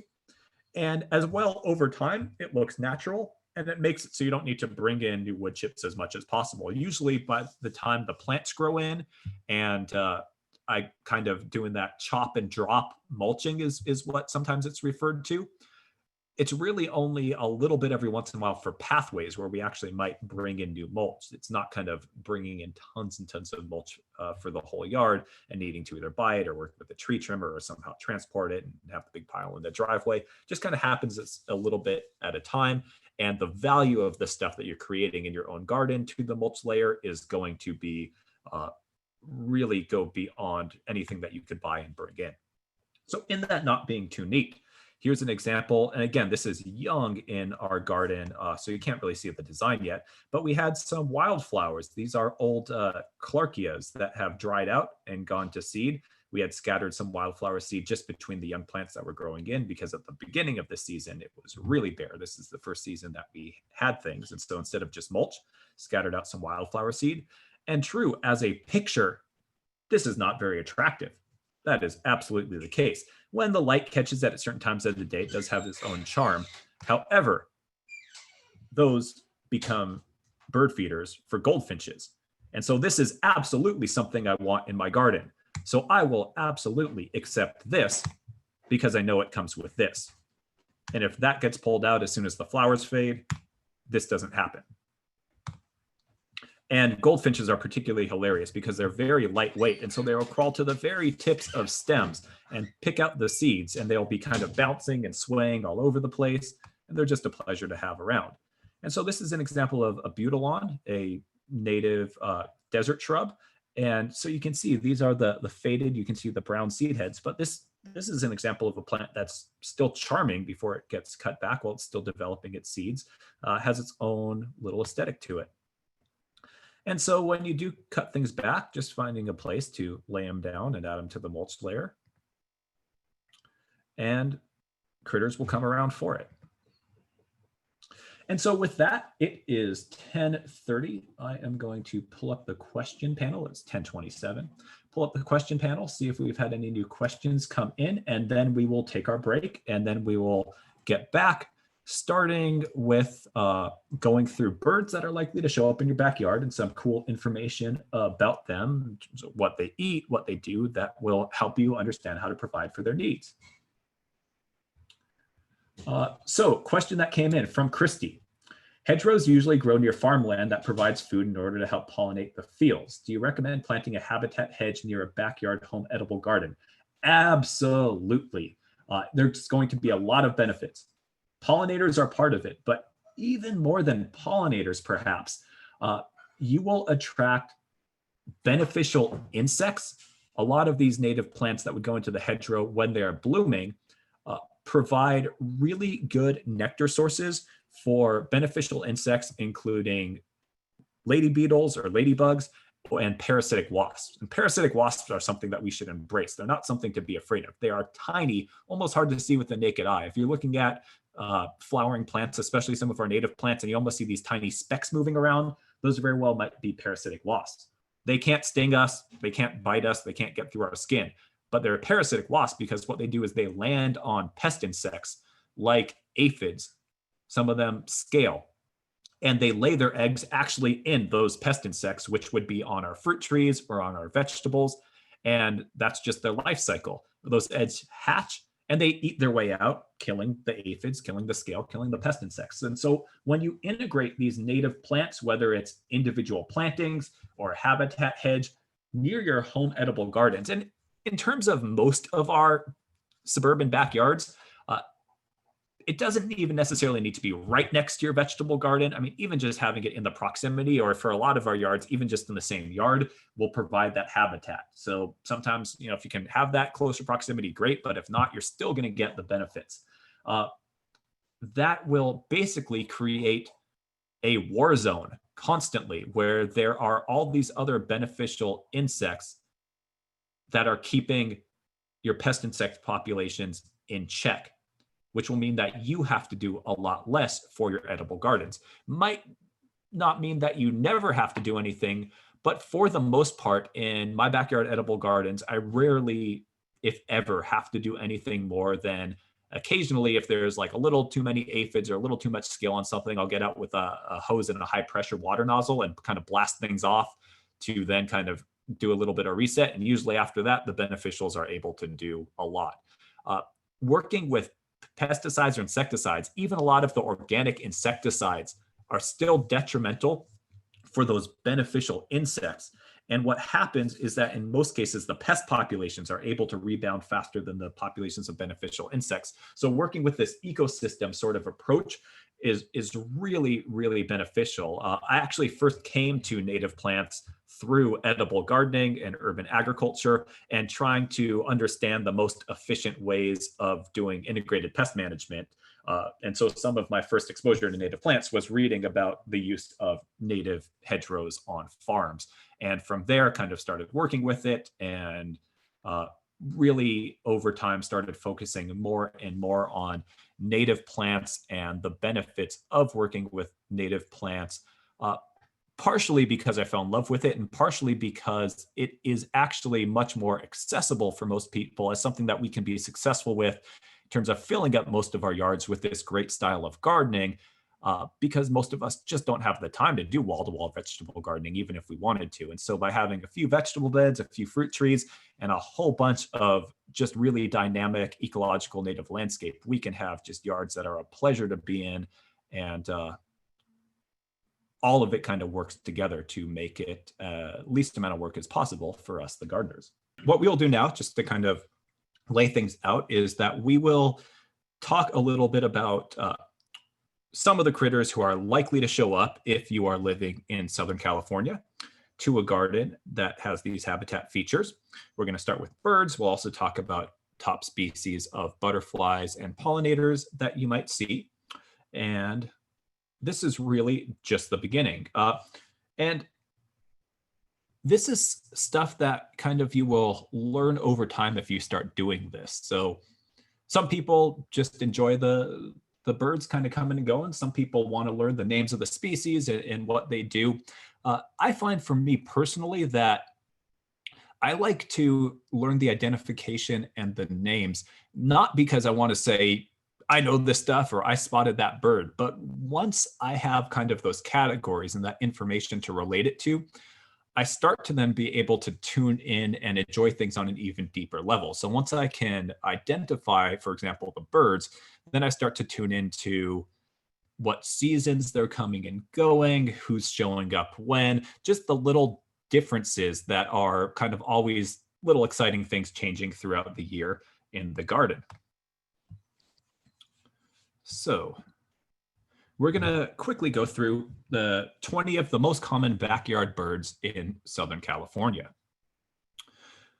One that is very common all across the suburbs is the northern mockingbird. This is the one that does all sorts of different calls, including a little bit less frequently now, but used to be able to commonly go through all of the different car alarm noises. But they learn and mock the calls of multiple other birds. And you will hear really cool things sometimes. Sometimes there's one in our neighborhood that does a really great impression of a hawk call. So you can kind of tune into them. They can be very loud, sometimes starting very early in the morning. Usually those are the males calling and trying to impress mates with all their various calls. They eat mostly insects and berries. They'll hunt and feed on the ground, but can also kind of swoop down and try to catch something. And they're easy to identify. They're a medium-sized bird, kind of large for a songbird, and have these white patches on dark wings. A couple of days ago, I saw one who had picked a native coffee berry that are just getting ripe off of the hedgerow in my front yard and was chasing it up and down the neighbor's driveway because it's kind of a large berry for it, and eventually got it and flew off to eat it in peace and quiet somewhere. So I've already talked about goldfinches a little bit. There's a couple of species that we are likely to get. One is the American goldfinch, and all the goldfinches are seed eaters. They'll eat some small insects, but mostly they really love small seeds. Usually they'll go around in flocks, except when they're breeding, and they love to pick out seeds from wildflowers and grasses. They also really like the seeds from our native sages. And so the wildflowers, and we had a question, the wildflowers that we most commonly see them from are any of the species of the native Clarkias, which have really beautiful reddish, pinkish kind of flowers. They get pretty tall, 3 feet-ish. And once those dry out, those become those great bird feeders for the goldfinches. And they also really like our native deergrass. And the native deergrass will have these long, narrow flower stalks. And again, they'll kind of land in those and bounce around. So one thing super easy to take care of, because deergrass only needs to be cut back once every 2 to 3 years to stay healthy, is a large swath of deergrass in a front yard is architecturally very beautiful and will just bring whole swarms of goldfinches in most of our suburbs when the seeds are ripe. And so its other relative, the lesser goldfinch, kind of same information. And the ID between the two is tricky. When I quickly look at them, I can't really tell the difference. I'm not an expert birder. I'm learning a little bit more every year, but I love having goldfinches around.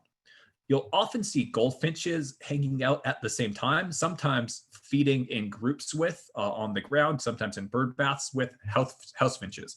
Housefinches are a little bit bigger than goldfinches, but have very similar kind of needs and habits and habitat. They mostly eat seeds. They'll also eat some small berries, some small insects, aphids, so they'll help kind of clean some of those pest insects off of our fruit trees. They'll forage on the ground and in plants, and they're also bird bath regulars. And so usually with birds, the more colorful one is going to be the males, and the less colorful one, because they don't have to work as hard to impress, are going to be the females. Both of those have a pretty long season in our yards. A real kind of just shows up every once in a while on their migratory routes are hooded orioles. They are medium-sized birds, so maybe a little bit smaller than a mockingbird, and are just absolutely beautiful, hard to miss. And they are eaters of insects and also fruits and nectar. So they might try to get into your hummingbird feeders. If you see a yellow bird trying to get into a hummingbird feeder, that's probably a hooded oriole. Supposedly, they also like to eat orange slices. So we have an orange tree. When they're around, we will slice oranges in half and see if they'll eat them, because we've read that they do, but they don't seem to go for them. There might just be enough other stuff in the garden that they prefer. Really beautiful migratory bird that with suitable habitat will stop by once a year or so for a couple of weeks as they kind of cross over. They also really like to use that larger recirculating trough fountain in our yard. White-crowned sparrow is another one that'll seasonally come down. It'll spend the warm season up in the mountains. I think locally here it goes up to the San Gabriel Mountains, and then come back down in the cool season. And when they're around, there are bird bath regulars as well. And they'll usually forage on the ground for seeds, and then sometimes they'll also eat like fresh greens as well. These are one that when we are growing greens in our vegetable garden in the winter, we just know that we're going to have to share them a little bit with these guys, but they're adorable and nice to have around. Sometimes we'll cover them when they're small, but happy to share, because that ecological garden overall provides a better balance and is more fun to be in than just trying to chase them away, which won't work because they have all day and I don't. A little bit bigger as well and rounder than the finches is the California towhee. This is one that will be around for a large part of the year. They are seed and insect eaters as well. They're often seed in pairs. They'll pair off, and so you might have a couple in your yard, and it'll often be the same couple day after day, because the males will aggressively defend their territory from other towhees. They get along really well with other bird species, but they just are pretty territorial with their same species. These are ones that are often on the ground. So by cutting the seed heads back when we're finally going to clean up our plants and leave them around, that's really creating exactly what these towhees love. And they'll come and flop around in the bird baths as well. They're a little bit larger than a house finch. Hummingbirds are often around and are really, they're gorgeous, and they are just hilarious because they're super territorial. They're always squabbling. They're always chasing each other around. They will stand around and sass us when we are replacing their hummingbird water. And they live on a combination of nectar and small insects. So I was always really suspicious of hummingbird feeders, because I thought there's no possible way that just that sugar water can have the right nutrients that a hummingbird needs compared to flowers. But I was able to talk with an ornithologist one time about it. And basically what they said is that hummingbirds, just because of how they fly and their small bodies, and they just need a constant supply of sugar. And actually the nectar that they get from flowers is basically just sugar water. So there's no problem with providing hummingbird feeders as well to provide some extra. So we kind of rely on a backbone of the kind of native plants to provide that nectar. But we also do provide hummingbird feeders, and then they get the rest of their nutrients from eating small insects, things like gnats and mosquitoes and things like that. And the Anna's hummingbird is our most common one, common all year round. We also get Allen's hummingbird seasonally, and they have pretty much the exact same requirements and are also super territorial. And it's funny, you will see hummingbirds chasing bees, you'll see hummingbirds chasing much larger birds. They just don't take sass from anyone. You might be lucky enough to see them nesting, or you might actually see them gathering supplies to build their nests. we actually very intentionally, part of this lazy gardening, will leave spider webs around the garden, and even sometimes we'll leave spider webs around like the outdoor entrance to the house, because spider webs are what hummingbirds use to build their gardens. You can kind of see the wispy strands on this picture on the outside here. They use spider webs to kind of stick and weave together their nests. And when their nests are just created, if you ever see like eggs in a hummingbird nest, the nest is tiny, and you think, how are birds going to be able to be raised in there? The spider webs make the nest elastic. And so as the birds grow, the nest expands with them because of those spider webs. And if you have some spider webs around and you have hummingbird habitat, you might actually see them gathering them up to build those nests. This style is my favorite style of hummingbird feeder design.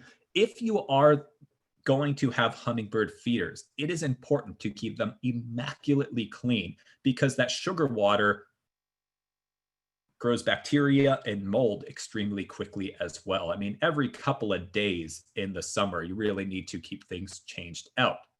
And so having a hummingbird feeder with a design that's very easy to clean is essential. So some of the long tubular ones or other designs, they're just really hard to clean. And this makes it really easy to clean it with a sponge. You don't need a long bottle brush or anything like that.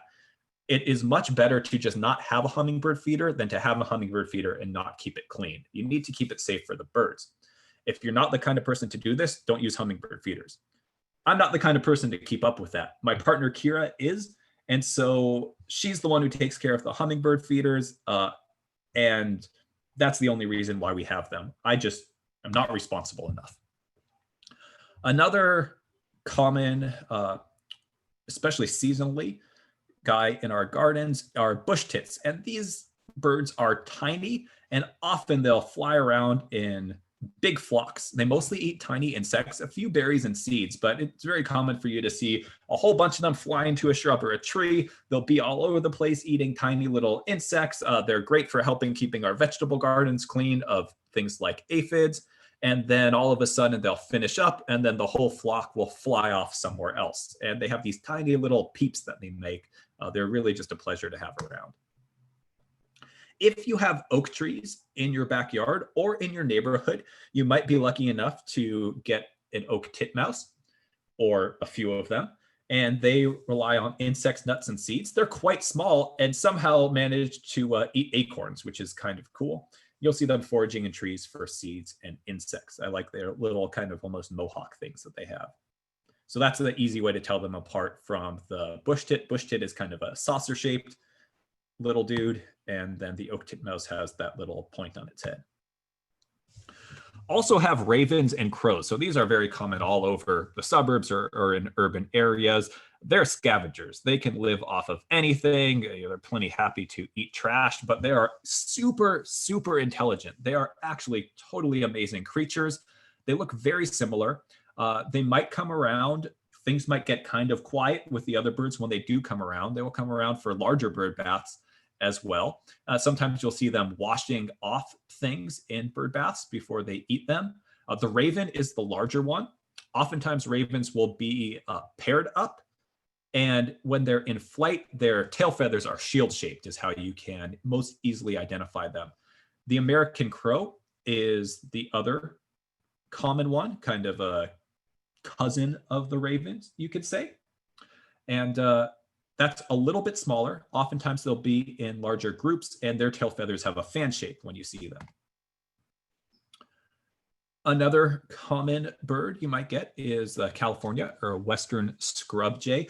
They showed up in my garden just this week. I know someone in Upland who had them show up a few weeks ago. They'll seasonally, I think, go up to the San Gabriel Mountains. I'm not totally sure, but they'll kind of come and go seasonally in my yard.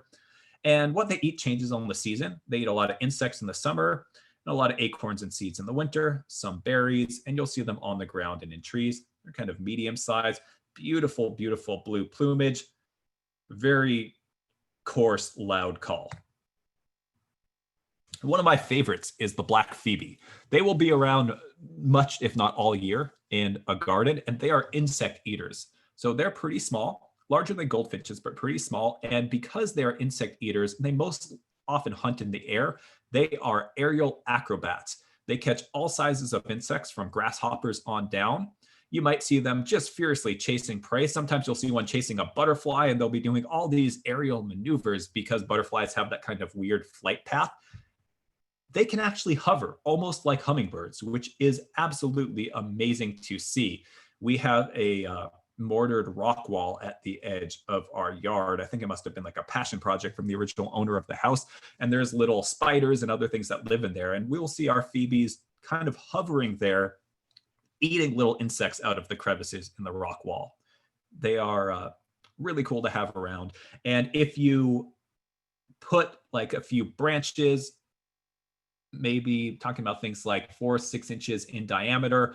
If you have some trees trimmed, kind of have some larger branches. And if you dig them a little bit into the ground, have them sticking up, kind of like to make perches, anything from like 3 to 5 feet out of the ground, they will come by and perch on them. And you can kind of watch them as they're looking around hunting, and you can see them swooping down into the garden. So right outside the window where I'm sitting now, we have something like that set up. It's maybe 4.5 to 5 feet tall, a kind of 2-sticked branch, and the phoebes come and hunt from that little vantage point all the time. Also extremely common is the house sparrow. This is a European species that's now naturalized in most of the US, mostly a seed eater, a few insects, and it's also a ground forager and a regular in bird baths, often in large flocks. And acorn woodpeckers. You may or may not get them depending on the oak trees you have in your neighborhood and where you are. They're very common in the San Gabriel Mountains. If there are acorns around, you might get them. They primarily eat acorns and insects, sometimes other nuts and fruits. And one cool thing about them is that they will actually make custom fit holes for those acorns to get them lodged in. And so it's really, really kind of incredible physically that these things without hands can somehow manage to balance the acorns, put them down, make the holes, kind of test for fit, get them manipulated perfectly in their beak to insert them, and do all of that. You might see them using old branches, and sometimes you'll actually see them using utility poles as well. Mourning doves are extremely common. They are larger, kind of like a small pigeon sized. They have a really nice sounding call, almost sounds like an owl. They're not very smart. They're pretty, but not smart. They lay their eggs in all sorts of terrible places. If you have like nursery pots sitting around, sometimes you'll find their eggs there. They're a little bit creepy because they seem like they're always watching you, but they are also seed eaters, and they're just kind of a pleasure to have around. They're going to be foraging mostly on the ground as well, and will use larger bird baths and kind of those bigger recirculating water features as well. And then we have our series of more common suburban hawks, which for us are red-shouldered hawk, red-tailed hawk, and Cooper's hawk. There's also a variety of falcons and stuff that might come around. They're pretty, just at a quick glance, I find them sometimes pretty difficult to tell the difference between. More advanced birders are able to quickly kind of see the differences. I mostly need to get a few photos and then can look them up. But they are it's just absolutely magic when one of those swoops into your yard. And they will come around both for a recirculating water feature. They will come around to our larger saucers. Our largest saucer that we have that's turned into a bird bath is over a foot. Maybe it's 14 to 18 inches terracotta on a pretty large tree stump. And they will come around for that. I've seen them come into the yard and just spend a long time drinking, kind of maybe after a hot day of hunting. They really appreciate that fresh water source. And they eat rodents and birds and occasionally lizards. So you might see one take a songbird, but that's all part of the process. They'll also spend sometimes a good amount of time on the utility cables, looking down into our garden, seeing if they can get a snack. And so question often comes up about birdhouses. Birdhouses can be useful. You want to make sure you get a well-designed birdhouse. And there are some kind of standards for well-designed birdhouses put out, I think, by the Sierra Club. If you are looking for things online, you might look for a bluebird house, and more than bluebirds will use them. But the important things about birdhouses is to have a properly sized hole for the bird that you are hoping to live there. If it's too large, sometimes predators can get in. You want a bit of a roof overhang so that if it rains, it doesn't get wet inside, which can be bad for any chicks. You want a bit of a vent for air circulation. and you want good access. So oftentimes there's a hinge, so you can clean things out very well in between seasons. If you look for birdhouses with all of these things, there's lots of different vendors on Amazon that make them to those specific specifications. And yeah, they don't cost an arm and a leg. One of the reasons why it might be useful to have birdhouses, we have one built a similar way in our oak tree, is because different birds like different kinds of habitat niches for where they build their nests. Some of them will build nests in tree branches, some of them like large trees, some of them like small dense shrubs. Some of them are what are called cavity dwellers, which means that in kind of a wild situation, they will nest in hollows in trees where they, for whatever reason, have rotted away sometimes a branch drops and then the wound kind of rots away instead of heals over. For safety reasons, we generally try not to have those hollows and that rot, which is really important for habitat in our suburban backyards or front yards. And so by providing these birdhouses, essentially what we're providing are those artificial hollows for some of those birds that might live in them. And depending on your species of bird, you can also do the research online. Some of them like the birdhouses to be facing in different directions. So you can look up about how you could situate things. One of the most useful designs is sometimes they'll come with a large wire hook, so you can hook it onto a branch. And so, yeah, that's just the general kind of take on birdhouses, is make sure you can clean it really well between seasons, that the hole is the right size, and that you're getting the right birdhouse for whatever species of bird that you would be interested in living there. And so with that, we will transition to talking about bees. And we'll look at some of the common native bees that you might see in your yard. There are so many species of bees. This is really just going to scratch the surface, but here are some highlights. You'll get iridescent green bees. So this is an example of a female and male ultra green sweat bee, which really like aster family flowers. Leafcutter bees are kind of these stubby guys with these pretty prominent antennas, and they will actually, they're called leafcutter bees because they will harvest and kind of cut the edges in these really distinct semicircular patterns of softer leaved plants. For native plants, western redbuds are one of their favorites. If you have a western redbud tree, you'll see these kind of crescents out of the edges, and then they will chew those up and regurgitate them to make their little nests. And that's something I should say about our native pollinators is that for the most part, they do not sting. They are really, really hesitant to sting. They're not aggressive. Honeybees tend to be a little bit more aggressive. Most of the time, if you ignore them, they ignore you, but they do have kind of genetically, they have a hive to protect with a bunch of honey. They're kind of social and have a large hive. So they have that kind of protection mechanism built in. Native bees are often either solitary or they might have very small groups and they don't make honey. So they don't have that protection kind of instinct. I mean, you would really have to be like squeezing in between your palms a native bee to get it to sting you. So they're really just a pleasure to have around.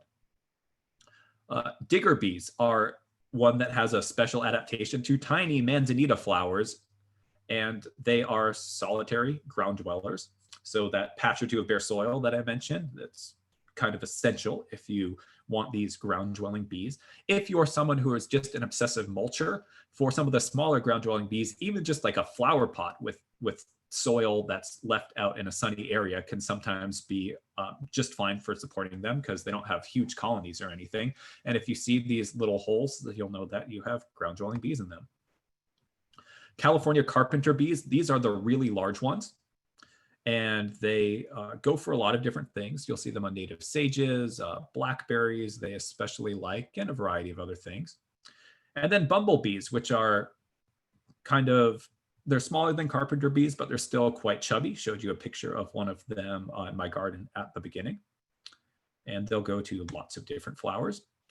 And you can do things like creating bee hotels, and there's plenty of plans on the internet. You can get information about what size holes to put in them, and different kinds of bees will use these holes. They're the kind of bees that naturally would either make or use holes already in kind of old wood, things like that. So you can set up something like this, but you can also just have that pile of logs and it will basically do the same thing.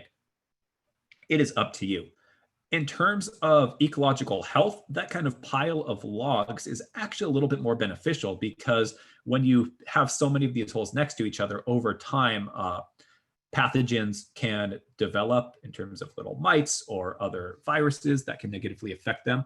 But overall, having something like this is definitely seen as being better than nothing. And if that kind of looser aesthetic of just having logs around doesn't appeal to you, you can absolutely go for something like this and help contribute. And you'll notice even here, the design has a little bit of overhang. This is a picture from the Los Angeles County Natural History Museum, protects it a little bit from the rain.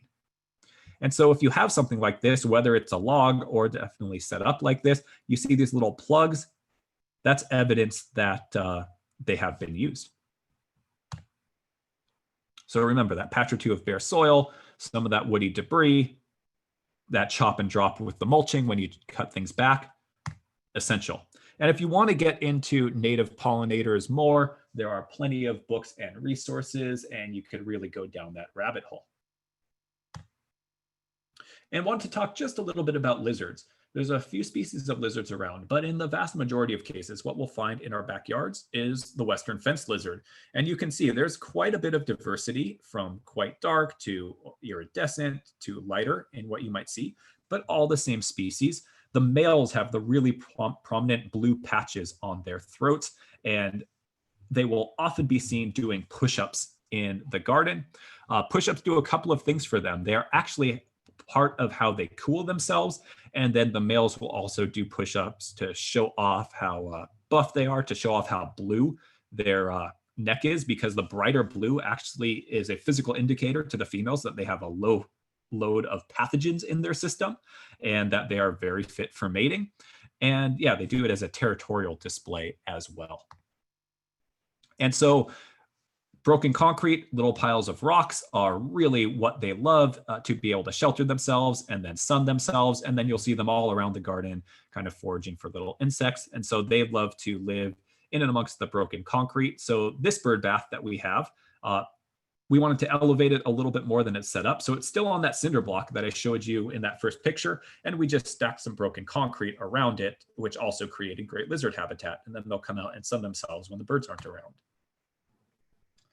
And so then we'll cover butterflies, we'll answer some questions, and then we will finish up the workshop really doing a deep dive into the best plants to use, kind of good starting points for habitat in the landscape. And so we'll look at 10 common backyard butterflies in this area. And there are many more butterflies than that, but here are some likely ones to show up. The first one that everyone is always thinking about and wanting to support is the monarchs, and that's good. They are beautiful, and they definitely need our help with habitat. And so that's the adult, that's the caterpillar, and you can see a couple of stages of the chrysalis and the egg itself. This is narrowleaf milkweed. It's very beautiful when it is in bloom, and then you can kind of see later in the fall why it's called milkweed. Not too much to see. And if it is happy, there's a reason why it's called milkweed. I just want to fairly warn you, it can be an aggressive spreader if it's in an area that's irrigated, which is really what it likes. It can kind of take over. You might have to pull some out eventually, but it is the most well adapted to Southern California, best native species of milkweed to support our monarch populations. And it really is, sometimes when you plant it, you might not see them show up the first year, but by the second year, you definitely will, and they will be breeding. And it can also spread from seed as well. So you can give it a little bit of a cutback if you don't want it to spread in your yard. The first year we had it in our yard, we did let it go to seed. This is a picture from our yard last year. This year we are not going to, because we have plenty. And because it kind of has this down season where it doesn't look like that much, it's great to use kind of maybe farther back in the backyard. It does like a little bit more water. So how we have it set up is it's in the same area as our fruit trees, because it's perfectly happy getting that extra irrigation water, and it's somewhere where it can absolutely spread. And so that works out pretty well. And then when it has the down season, it's just fine, because it's kind of the orchard part of our yard. And there's also lots of other pretty plants around there. Not something I would necessarily put in my small front yard. If you have milkweeds, You will also have little yellow aphids on them all the time. It's just comes with the territory. Don't worry about them. You don't really need to try to get rid of them. If you think that there's way too many, you can just spray them off a little bit with a high pressure nozzle on a hose. You never want to start using pesticides on your milkweeds, and they're just fine. I've never had a problem. I've never done anything on my milkweeds to deter those little yellow aphids. They seem to be specialized for that milkweed. I've not had them spread onto other adjacent plants ever, and it's never seemed to affect the health of the milkweed. But what they are is they're food for all those birds that eat small insects, and they're the favorite food of ladybugs. And so by having the small population of them on your milkweeds, that's almost a year-round food source for those ladybugs, those other birds, who will also then eat the aphids off of our vegetables when they show up, which are different species of aphids than these yellow ones. So it's also a ladybug and bird feeder at the same time. Pale swallowtail is a gorgeous, relatively large butterfly that would be common to have around, which on a lot of these, you're going to see hosts. And so what host means for a butterfly is adult butterflies can get their food source, which is mostly nectar, from a whole variety of different plants. But for many species of butterflies, the caterpillars need to eat a much more specific, much narrower range of plants. Sometimes it might just be one genus. So for example, for monarch butterflies, they need to eat milkweeds. That's it. If there's no milkweeds, there's no monarch butterflies. It's that simple. For others, there might be a few different plants that they can eat. So for example, for this pale swallowtail, here's all of these make great garden plants. Their caterpillars can eat California coffeeberry, ceanothus species, and hollyleaf cherry. Western giant swallowtail is a really beautiful adult butterfly. This is actually not originally a local native species, but their larval host plant are citrus. And so we have lots of citrus in our Southern California areas, and so the butterfly thrives. It's gorgeous. And one kind of interesting thing about it is that their caterpillars look like bird poops. That's literally their adaptation. So if you are ever looking at a large bird poop on a citrus plant, and then all of a sudden it starts moving around, just leave it. That's actually a Western giant swallowtail caterpillar. It's kind of cool. Another very common one that you might see is the cabbage white, and that the hosts are brassicas. There are some native brassicas, but oftentimes we'll see them in our gardens on our winter greens, especially going into the spring season, like kale or broccoli, brassica family. A non-native flower that's also an edible plant, both the flowers and the leaves. If you do have problems with these in your vegetable garden, that they love more than our common vegetables, are nasturtiums. And so we have a small patch of nasturtium in our yard, which we both sometimes harvest the leaves and flowers of to put in salads, but also the caterpillars love the nasturtiums so much that we'll have more of them on the nasturtiums and less of them on our vegetables. And the nasturtiums are just such strong growers that they do just fine as well. And then in turn, again, that whole system. So these guys, yes, they're kind of a pest sometime, but also this is great bird food. Coast live oaks, and we'll talk a little bit more about them as we go forward, are incredibly important habitat plants. A lot of us don't have room for an oak tree in our yards, but if you do, plant a coast live oak, and you also might likely see California sister butterflies because that's their main local host. Morning cloak is another one where, if you see the caterpillars, this is one, again, that might look like a pest, but that is habitat in action.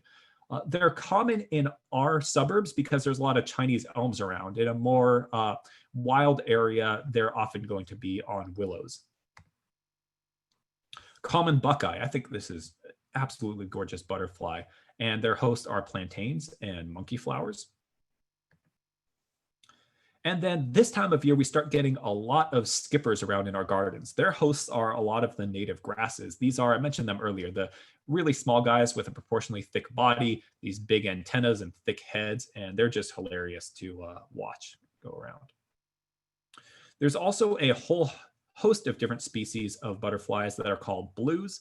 and they are quite fond of the native buckwheats. We have many species of native buckwheats, and all those buckwheats are really habitat powerhouses, adult butterflies, and lots of beneficial insects like the flowers, birds like the seeds, and they are larval food plants for a number of butterfly species. So the common or gray hair streak, another one that likes buckwheats, hibiscus, and mallows. So there's a desert mallow and apricot mallow, California native desert plants, and as well as hibiscus, which is the same family, and they like all of those in addition to the buckwheats. And so that's just really scratching the surface, but I wanted to provide you with a bit of a guide to some of the life that's going to show up. And then from there, if you want to get more into it, you can look up different books. For the birds, the Audubon Society has great information online, and wherever you are, there's a local chapter of the Audubon Society that if you're really interested in it, you can join, and they often have regular meetings and programs and things like that. But the Audubon Society webpage has great information. And for butterflies, there's some great publications and field guides to butterflies of Southern California, and then same thing for bees, all books that are really easy to look up online. Right now, our Waterwise Community Center is closed to the public, our building, as well as our garden. Our garden is going to be reopening soon.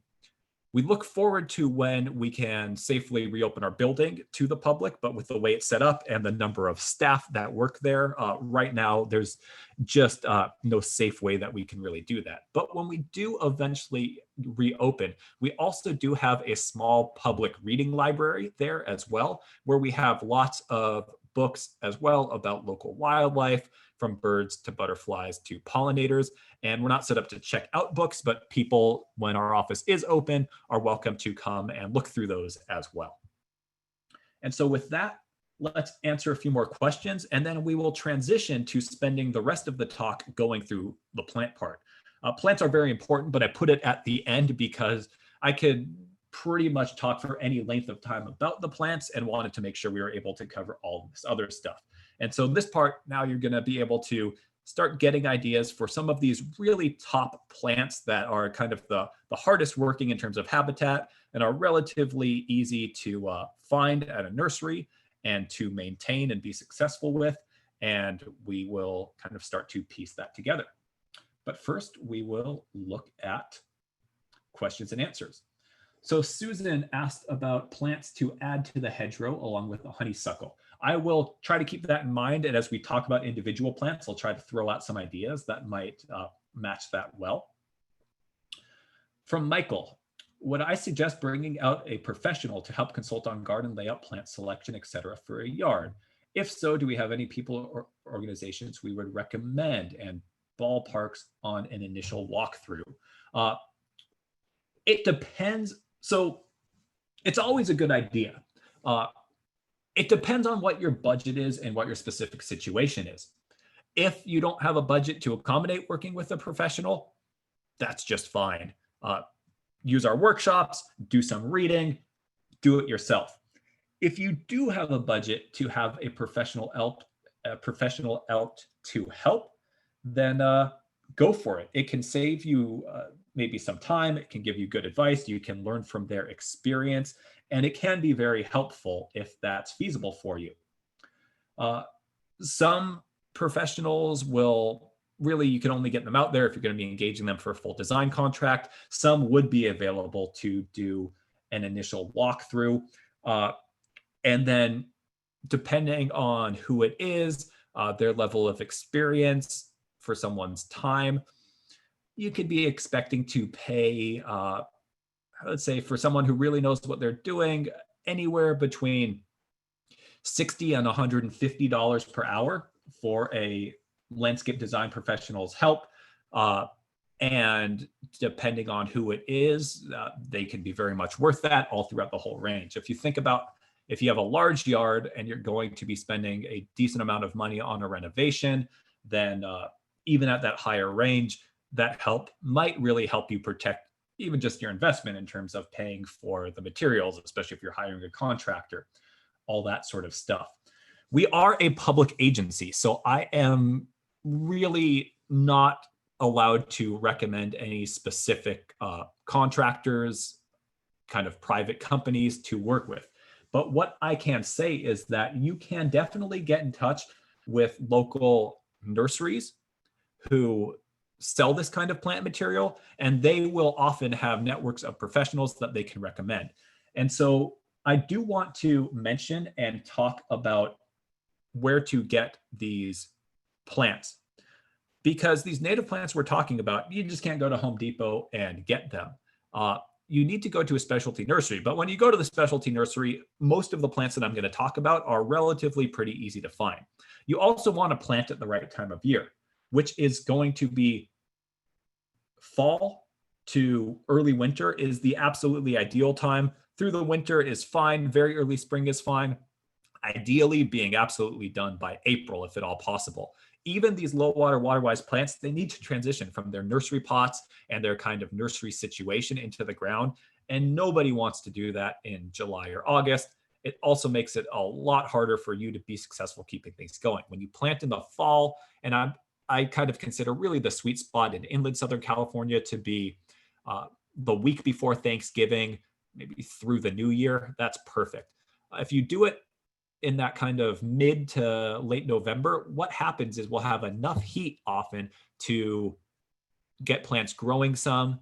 Even if they don't grow a lot on the top, they'll be rooting in all throughout that fall and winter. And then when the next spring comes, most of them will really just get going because they'll be rooted in and they'll have the root system that can support that kind of exuberant growth above the ground in the spring.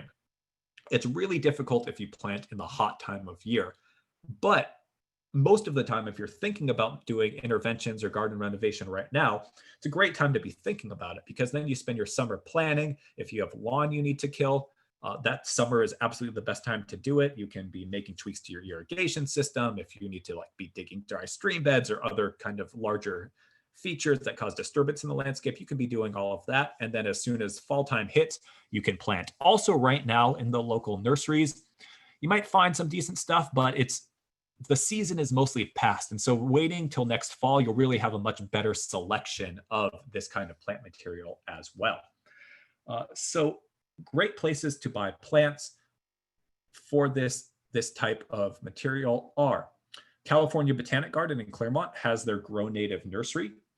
Definitely one of the best places to go. That's going to be the most local place for any of you near our service area. They actually close down in the summer because they say it's not a good time to be planting plants. We're not going to sell them at that time of year. They're also a botanical garden and larger nonprofit, so it's not like a retail nursery. They don't need to be selling plants necessarily year round. And then they always have a big opening in the fall. In the San Fernando Valley, Theodore Payne Foundation is another nonprofit that has a great nursery. It sells a lot of native plants.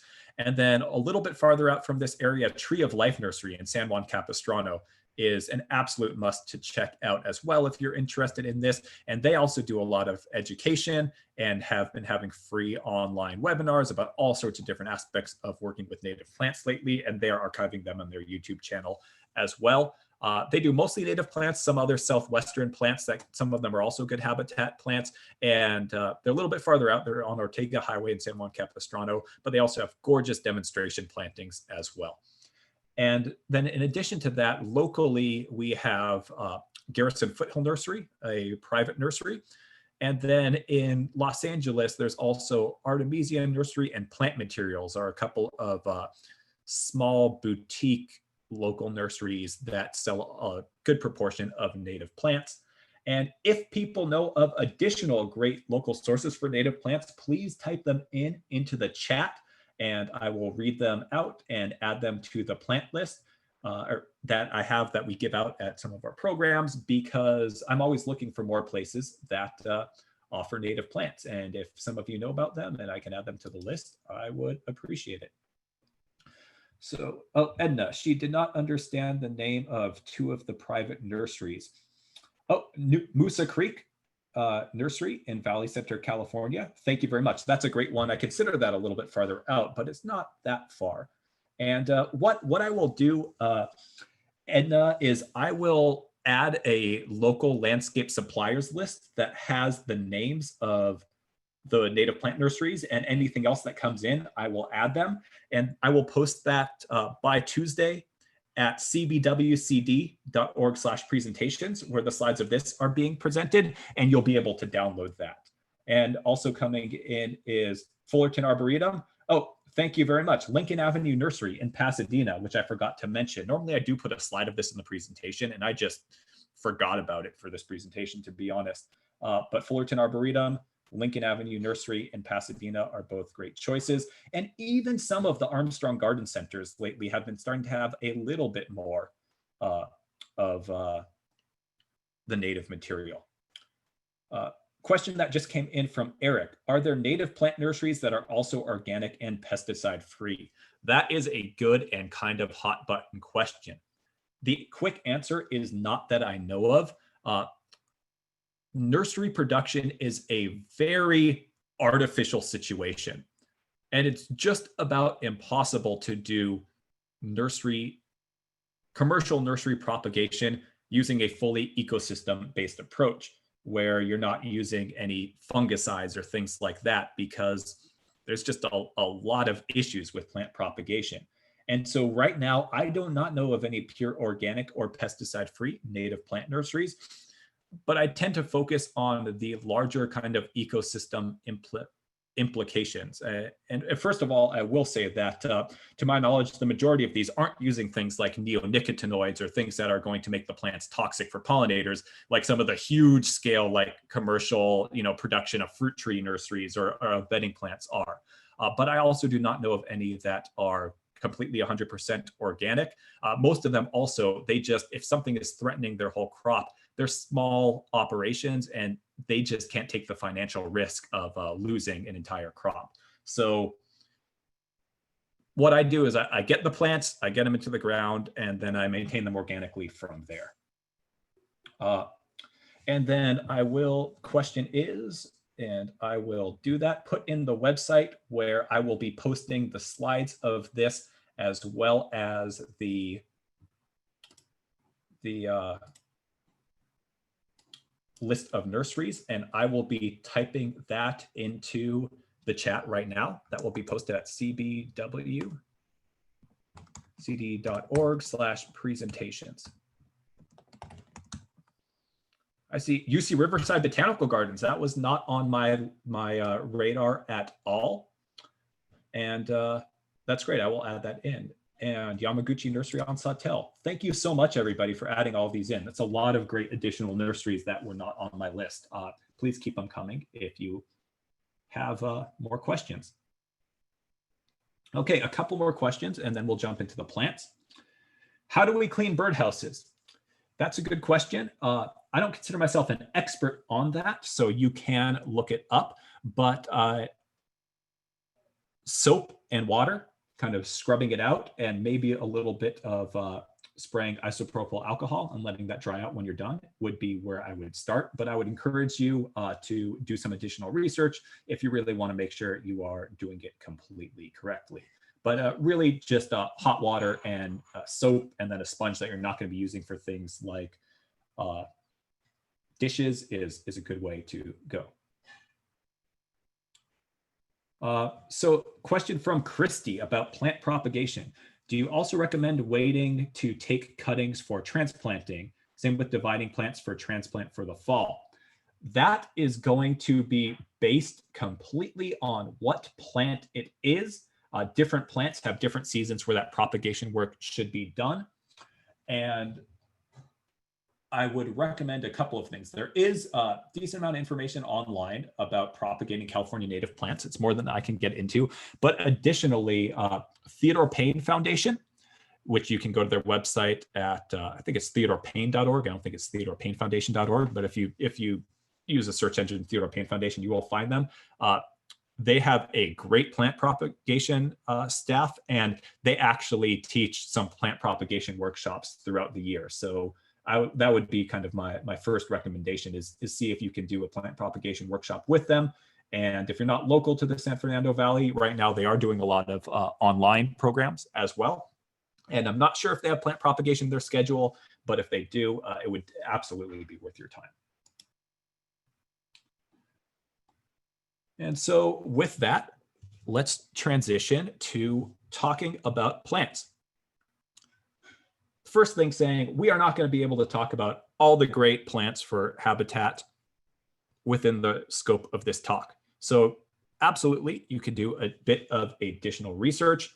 And then beyond that, there's a lot of really cool plants that especially the specialty nurseries like California Botanic Gardens Nursery and Theodore Payne Foundation are always propagating really interesting plants that I'm not going to talk about as well, some of them, because it's just like the luck of the draw if you're there and they're available. So what we're going to be focusing on are the common ones that are easy to grow and that are kind of what I would consider the backbone that you can reliably decide that you want that plant. And if you're working in the fall, kind of find it at one nursery or another. And a couple of resources to learn about plants. One of them that I am going to recommend is the Inland Valley Garden Planner. You've probably heard me talk about it if you have taken any of the other classes that we offer. The website is inlandvalleygardenplanner.org. I'm not going to do the full demo of it right now. If you are interested in learning more about it and the demo and haven't joined us for other classes, I would encourage you to join us for the Landscape Transformation Basics class that we teach once a month in the evening, and we'll really go over it there. But that has detailed profiles of 112 of the top native plants for growing in inland valley home landscapes, and they are for the most part very easy to grow, and some of those common ones. When you want to go beyond that and really take the next step, calscape.org is a really great additional resource and has some really good information as well about the habitat value of plants. And that is a project and a database maintained by the California Native Plant Society. So that is calscape.org. And absolutely, there's some other questions coming in about the question and answer about when the talk goes up on YouTube, providing some other links. And absolutely, I will, in the comments or the description on YouTube, I will provide links to all the stuff that we're talking about, a whole kind of consolidated list. Thank you very much for requesting that, Lydia. And so with that, we will get into it. First, talking about annual wildflowers, because I would say as a group, these are not putting them first because they're the most important, but they seem like they would belong either at the beginning or at the end, and I want to make sure we had time to cover them. So annual wildflowers, and I apologize, this is not the best picture, but the reason why I'm putting them on the parkway, I want to show a picture of them on the parkway, is because wildflowers are a great kind of filler for areas where you might not have that much going on. And I've seen a whole number of really great parkway plantings where there's year round, there's a few small plants. You can't really sometimes do too much with a parkway. You can't let plants get too big because they might be blocking the view of someone driving in and out.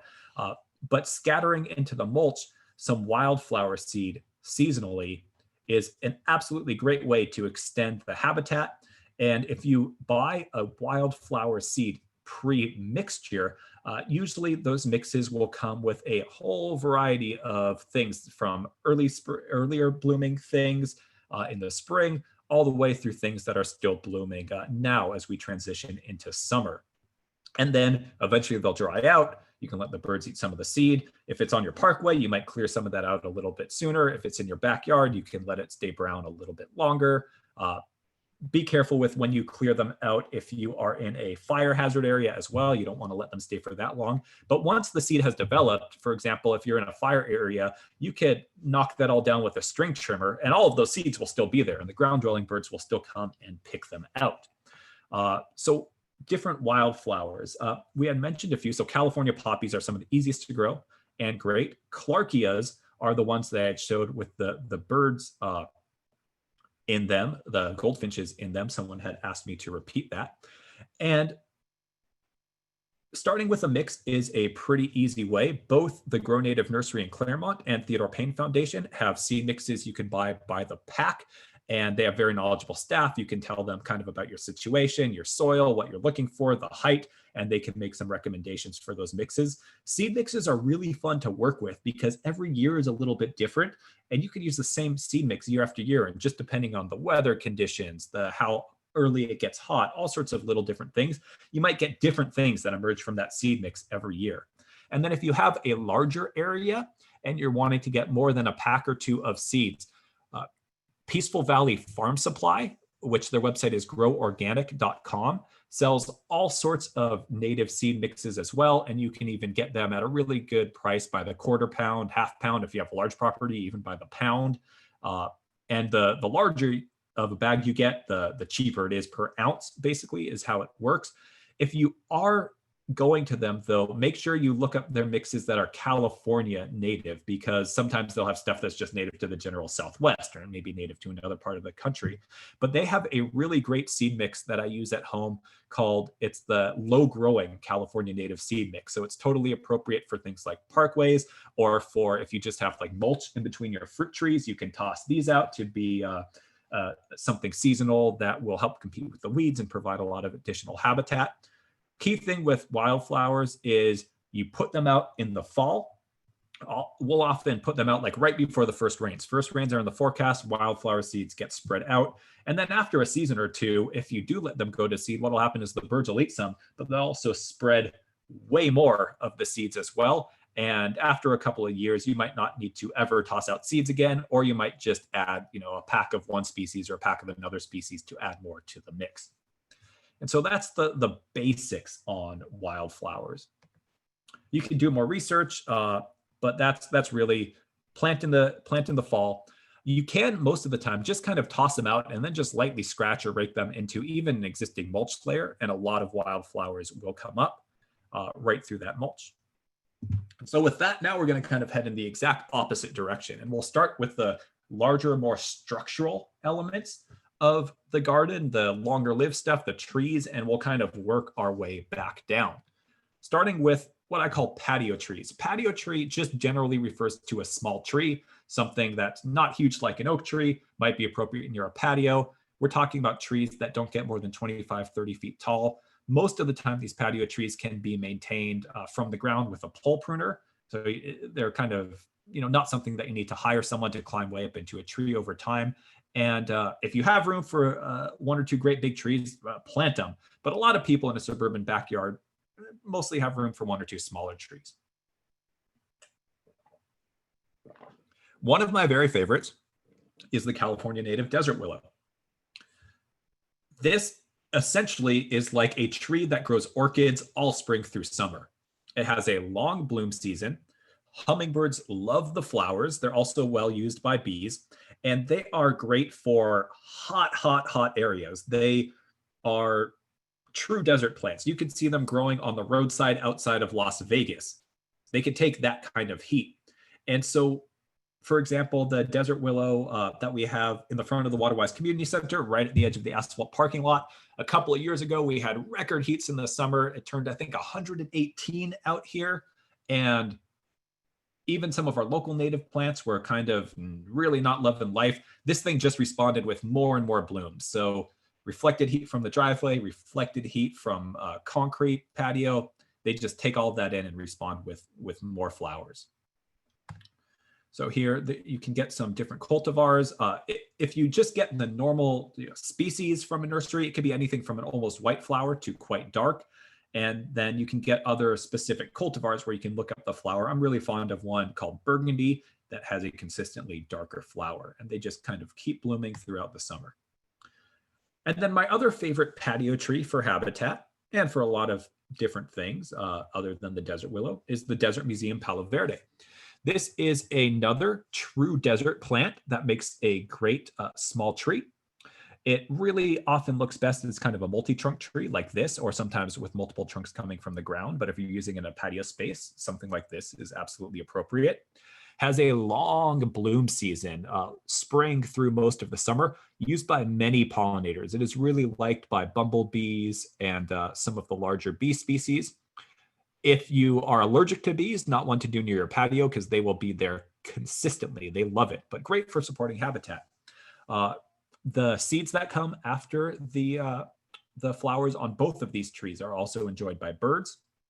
Also really good for hot areas.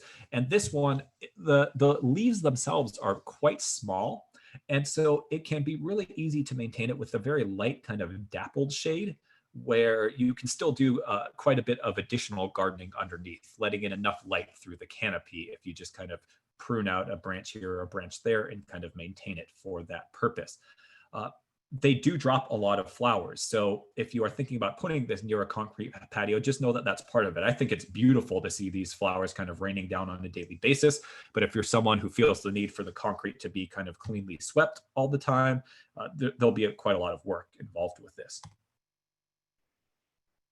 And then now we're kind of transitioning to large shrubs that can be pruned up and maintained as a tree. And I apologize, I just don't have a great picture of one that's tree size right now and kind of having a really nice inner structure. I have seen them, I just of course never remember to take the picture. So this one is kind of clogged up, a few too many branches, but with some intention from the beginning can be maintained as a beautiful multi-trunk small tree. And this is Toyon.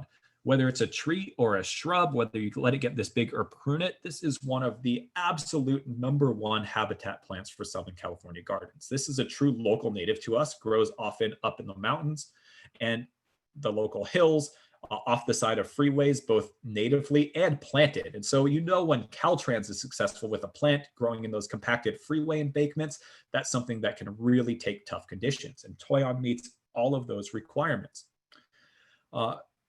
One of the reasons why it's so great for habitat is that in spring, it has these huge sprays of flowers, which then ripen over the season to red berries, which occur in fall and into winter. And that fall and into winter is a time when there's not a lot of other berries available for the songbirds that like those berries that time of year, including the northern mockingbirds, American robins, house finches, and then some other stuff that we didn't even talk about, like cedar waxwings. And the flowers themselves are loved by many pollinators and beneficial insects. Here's a close-up of the leaves, and it has this dark green, kind of attractive leaf year-round. It's not something that has really much of a variation in the seasons. And then those big sprays of flowers. And then the berries. Those can be maintained as a hedge as well, and they can take quite a bit of pruning. And so they will get quite large as they grow if they're not pruned, but you can also see them planted like 5 foot apart and then pruned to maintain as a hedge, and they do quite well with that. And then just as a note to give credit where credit is due, a lot of these pictures you see are copyright Robert Perry. These are all from and kind of using them as a plug for that Inland Valley Garden Planner website, which was developed for our agency by Bob Perry and his team. And so all of these plants that we're talking about have detailed plant profiles where you can get sun requirements, soil adaptations, time of year that they bloom, watering schedules for all of these at that inlandvalleygardenplanner.org website.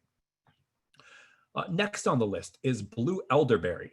This is a bit of a shaggier plant than the Toyon. It's one that really you do have to accept some seasonal downtime. One of the adaptations to our local kind of hot, dry summers that some plants have is they kind of go dormant in the summer.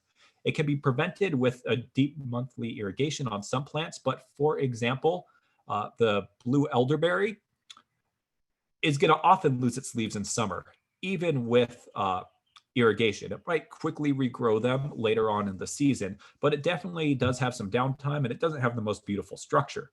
But why I include it is because it is an absolute habitat powerhouse. It gets these big clusters. These could easily be 6, 8, sometimes more inches across that many beneficial insects like. And then these ripening to blue berries that follow that are loved by many small birds. And then it's an extended flowering season. So sometimes you can even get the berries and the flowers at the same time. And then obviously that will extend the season as those new flowers ripen into berries. And then in addition to that, their wood is actually quite soft. And so as things are pruned, or if there's ever a dead branch that needs to be cut out, that soft wood is really loved by many insects that will make their home if you leave a little bit of that wood in the garden, lining a path or something like that. It's one that is never going to have a beautiful form. So like, for example, this, I knew I wanted one in my garden, but I have my desert willow and my palo verde where they're going to be much more front and center in the main view.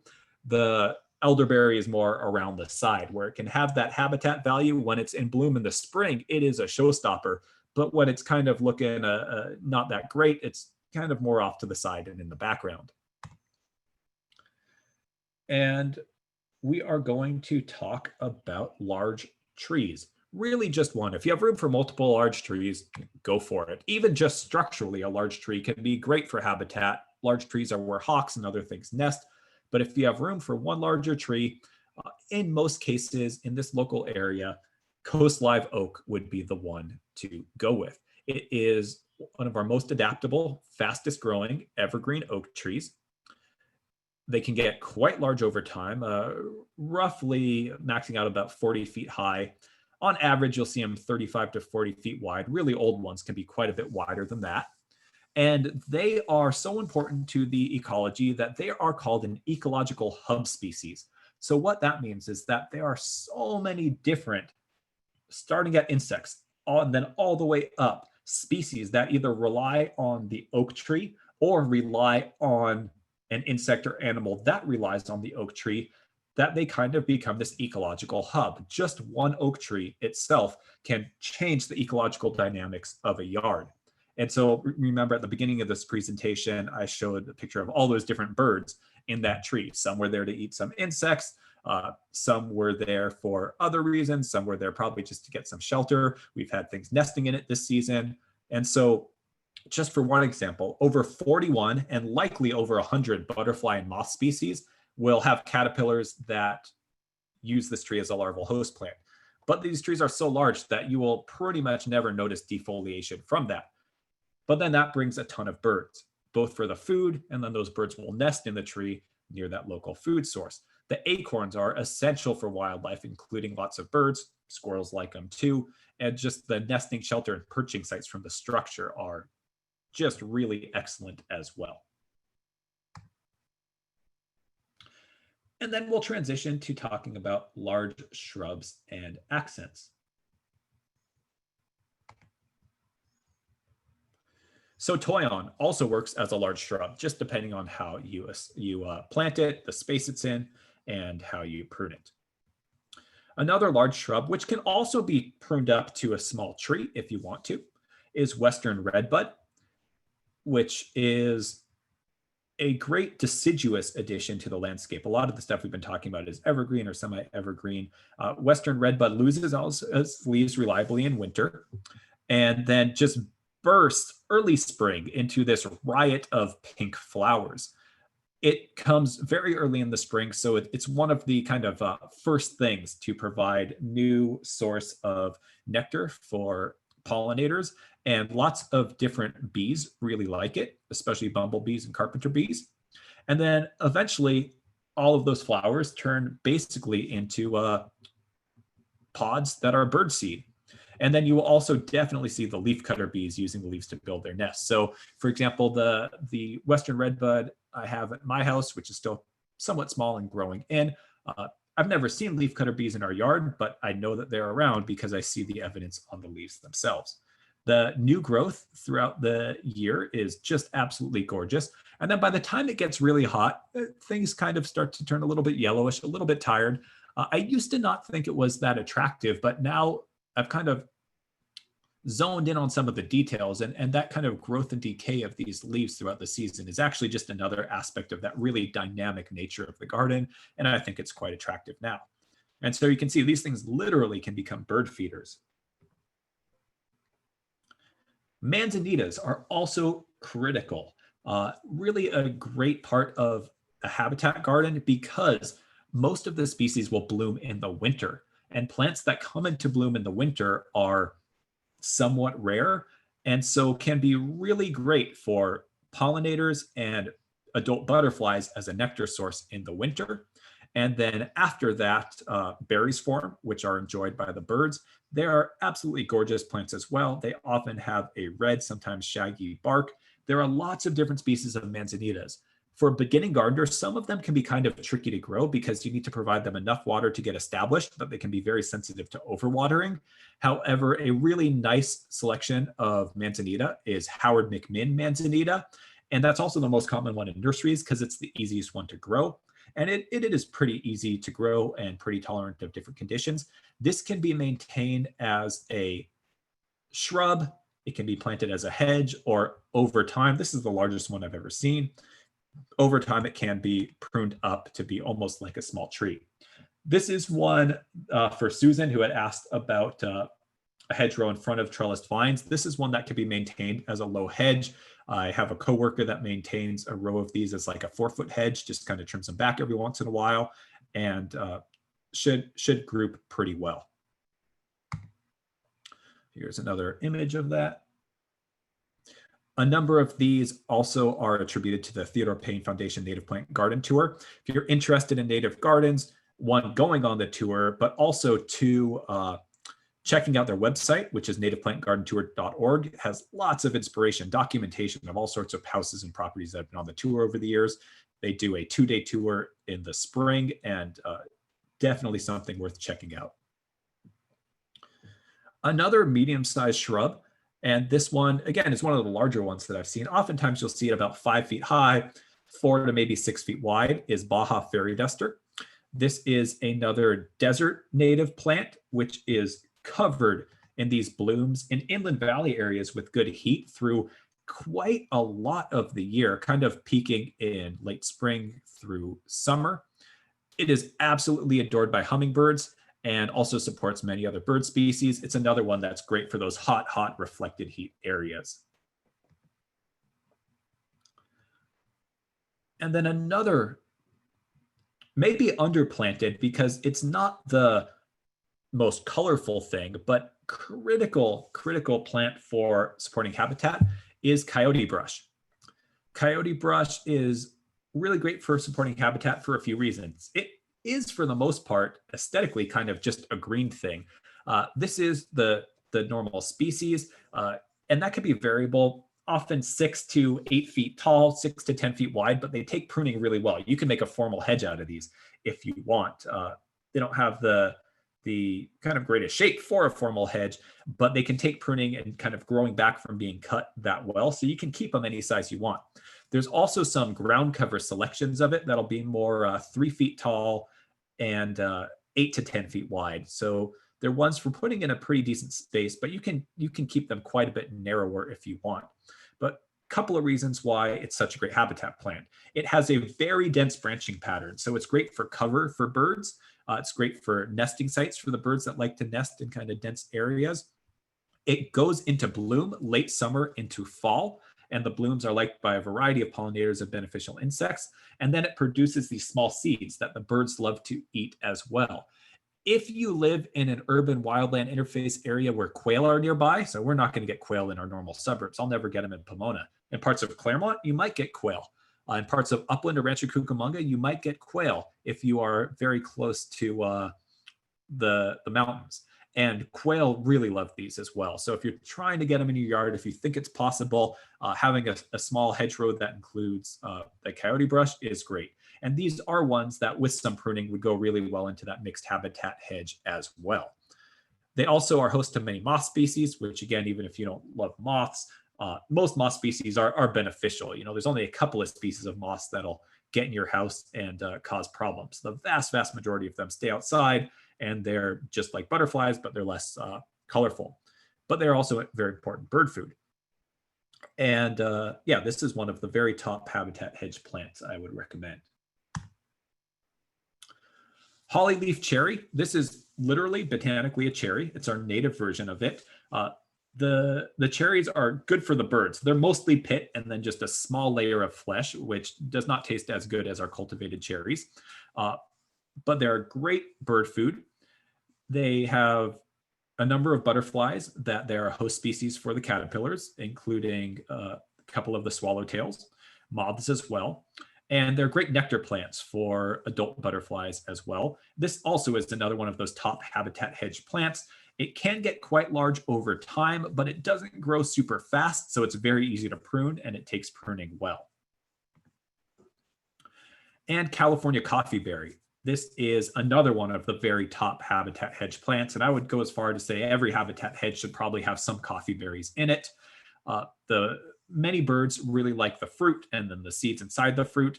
They are not edible for us. They are slightly toxic. They won't kill you, but they will definitely give you an upset stomach. But they're great for the birds. They host a number of different butterflies as well. Their dense structure is good for cover, and they take pruning extremely well. And they have a really beautiful leaf. I mean, this is almost a native plant for people who might not like that wild look at all. It has an almost formal leaf that stays that great green year round. Older leaves are darker, newer leaves are lighter, and has these relatively small flowers. They're not super showy, but they're attractive when you see them. They're tiny, but they are loved by beneficial insects and pollinators. A typical, just the species of California coffeeberry will get to be 8-ish feet tall, maybe 8-ish feet wide, but again, can take quite a bit of pruning. So for example, I have a small habitat hedge in my front yard that's mostly coffeeberry and a couple of those hollyleaf cherries. And the whole hedge itself is not going to be let to get wider than 5 feet. And then we'll let it get somewhere between 6 and 8 feet tall. Haven't really quite decided yet, with just a little bit of pruning. Probably will only need to be 2 or 3 times a year. And then if you want to have a smaller hedge, maybe for something, Susan, in front of your honeysuckle, there are some dwarf varieties of California coffeeberry. So one of the really popular ones is one called Eve Case, and that one will get 4, maybe 4.5 feet tall, maybe up to 8 feet wide with no pruning, but again, can be easily pruned to keep it narrower than that. If you have a shadier situation, a great one that's a kind of largish shrub is Golden Abundance Oregon grape. That has lots of beautiful yellow flowers in the spring, berries that follow up and are loved by the birds after that. And there's also many other different species and cultivars of Berberis, the Oregon grapes, of different sizes that are all used in similar ways. If you have a shady habitat hedge that you're doing, you can combine California coffeeberry, is great for full sun to almost full shade, and Oregon grape, and that would be great for kind of that larger area. The hollyleaf cherry can take some part shade as well. Back solidly into full sun, you might be looking at Ceanothus.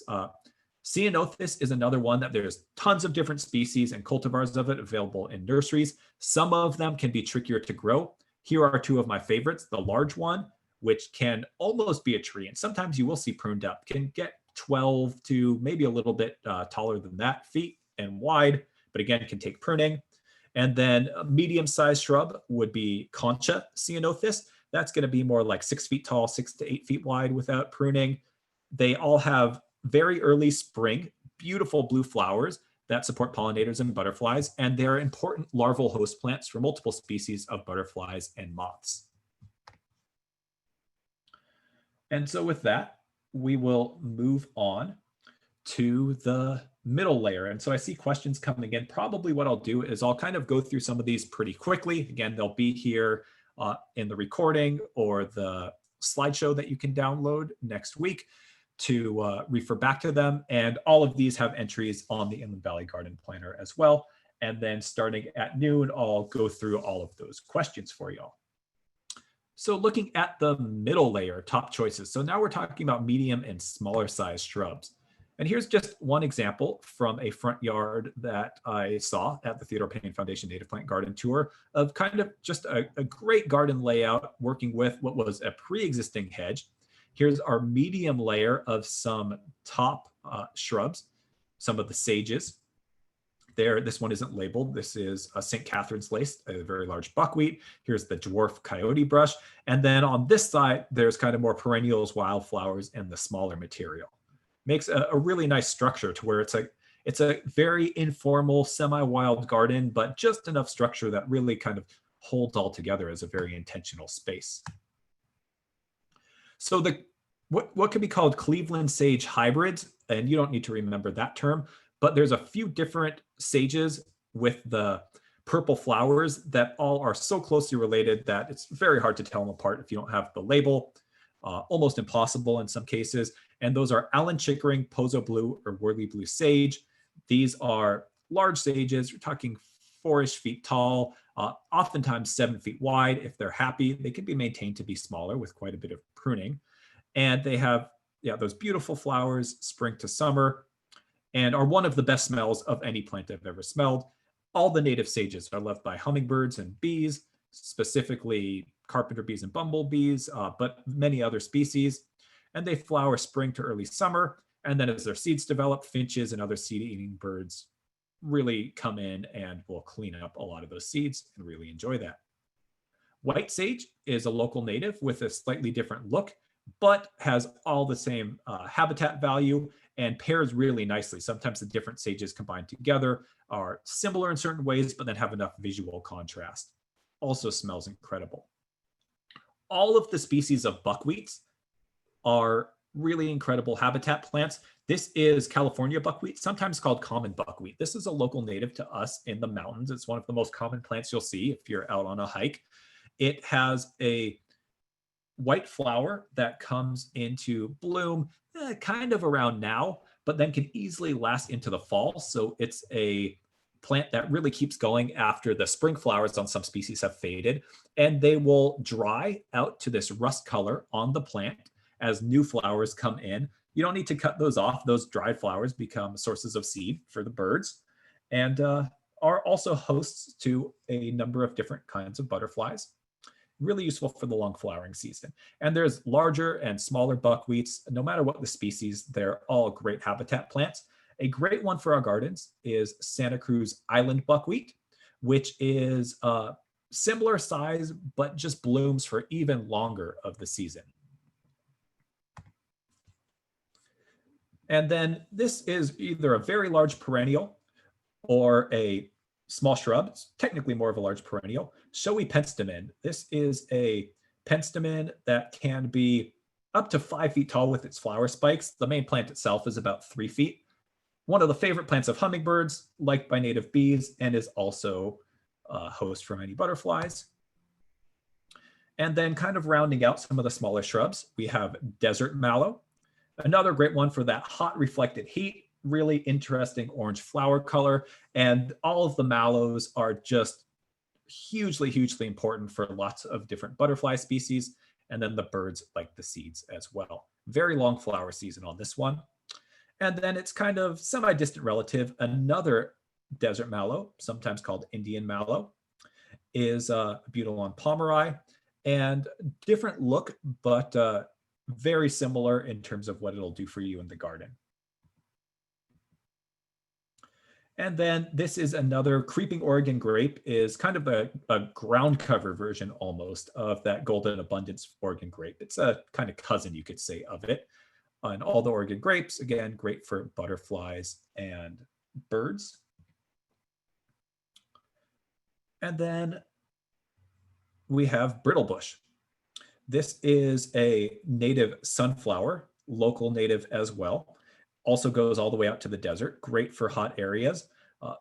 Many pollinators and butterflies use the flowers, and birds absolutely love the seed once they develop. Black sage, just the last of the sages. Black sage is not the most ornamental sage, but it tends to bloom a little bit later in the season than some of the other sages. Keeps going a little bit longer. So if you have a large yard and room for lots of different sages, it's probably worth throwing in a black sage to just extend that bloom season. And then finally, not to underestimate the bunch grasses. And so of the grasses, deer grass would be the top one to go to. Small seed-eating birds love the seeds, and skipper butterflies use a lot of the grasses as well. So we're running just a few minutes over 12, but we are going to just keep going for another minute to finish up with the small plants for the edges or for in between larger plants. Red buckwheat does everything that those larger buckwheats do, but in a smaller package with a pink to red, very ornamental flower. And then the smaller penstemons as well. This is one of the garden favorites, Margarita Bop penstemon. And again, same benefits as that taller showy penstemon, but in a smaller package, a slightly different look. And then from the desert, so a great small plant that can really take that reflected heat and blooms with a very long season for a small perennial plant is firecracker penstemon. And same thing, supports some butterflies, really loved by hummingbirds and multiple bee species. If you are interested in having support for adult butterflies, almost every garden around here should have Delamina verbena. This is a native verbena that is just one of the absolute top choices. This is one that I feel like almost just pulls migrating sister butterflies out of the air to spend some time on it when they're flying through our neighborhood. Very long flowering season with a peak in the spring. Also used by bees and other pollinators. And then for a ground cover, yarrow is really great. It does spread. It's one of my favorite plants for under and around fruit trees where it can just kind of spread over the whole area. You can put it with very low water native zones, and then to really keep it looking good, I just kind of get out there with a hose every once in a while and give it a little bit of supplemental water. For a general range of beneficial insects, including things that will eat the pest insects out of your vegetable gardens and fruit trees, as well as pollinators, it's really hard to beat. And it's just absolutely beautiful with a long flowering season. Very important for extending the season in terms of flower and nectar availability are California fuchsias. These die all the way to the ground in the winter. You cut them pretty much all the way back and they grow back in the spring. So understand that in terms of where you're using it visually in a design, but they start blooming depending on how much sun and heat they get anywhere between now and later in the summer, but will go all the way almost to Thanksgiving when a lot of the other stuff has finished blooming in the garden. So really, really important and are loved by hummingbirds as well as a variety of other pollinators. And getting to narrowleaf milkweed. We already talked about that some. This is the one that does spread aggressively. Here's the picture of the flower and is the best support of monarch butterflies in terms of being the host plant for their caterpillars, and then also has those yellow aphids that are food for other insects. I mean, some other insects, and also as well as insect-eating small birds. Another one that's an aggressive spreader, not for small gardens, more for rambling around in areas like underneath fruit trees. Don't put it in a small space and expect it to stay put, but Pacific aster, if you do put it in an area like underneath fruit trees, will fill that space and will bloom starting around now all the way through summer and into fall, and just provides a lot of nectar source. Goldenrod as well, spreads some. This is just it in the ground first year, and it will be much larger and more beautiful later on.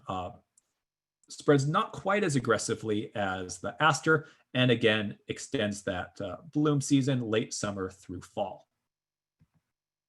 And then just to wrap it up, one vine, because sometimes a vine is very useful. If you have room for a very large vine, like something that you want to smother a fence or put up a trellis and then totally cover a wall, California grape is excellent. Birds adore the fruit. We can eat the fruit. They're tiny. They can be sweet, but birds will get most of them.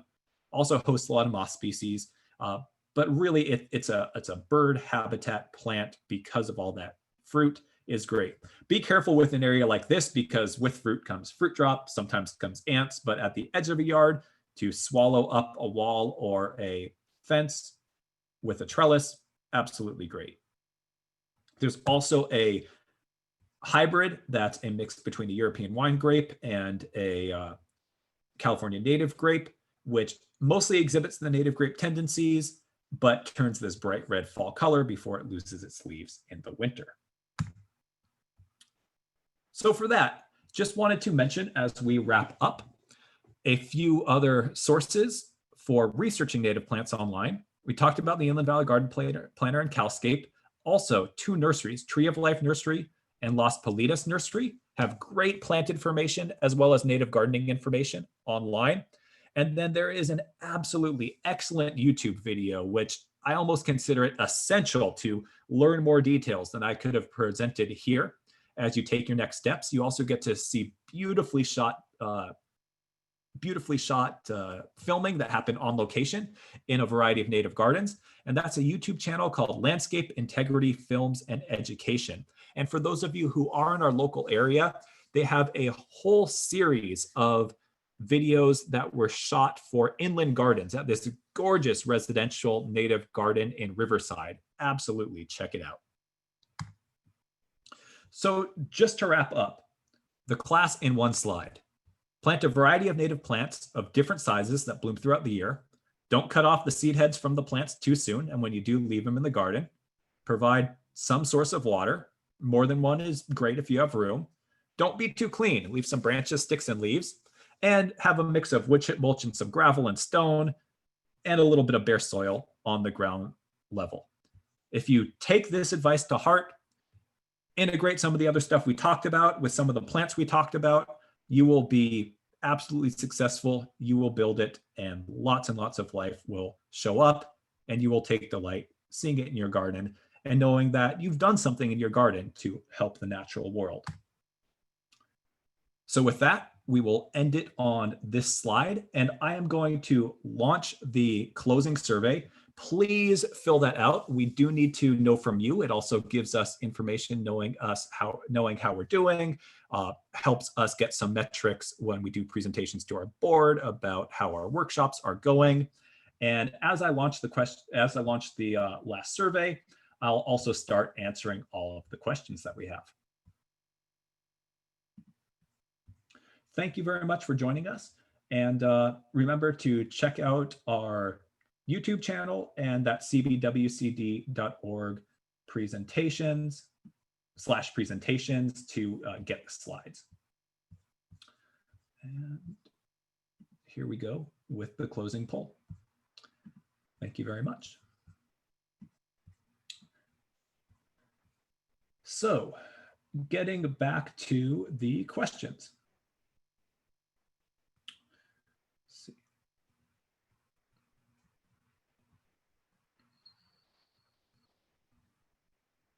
So just to mention one more time, for people interested in the drainage test, you can get the document that has information about that at cbwcd.org/presentations. And maybe Danny, if you could type that into the chat, I'd appreciate it. And then you can click on and download a document that is the California Native Landscape Design Guide. I think it is the Inland Garden California Native Landscape Design Guide.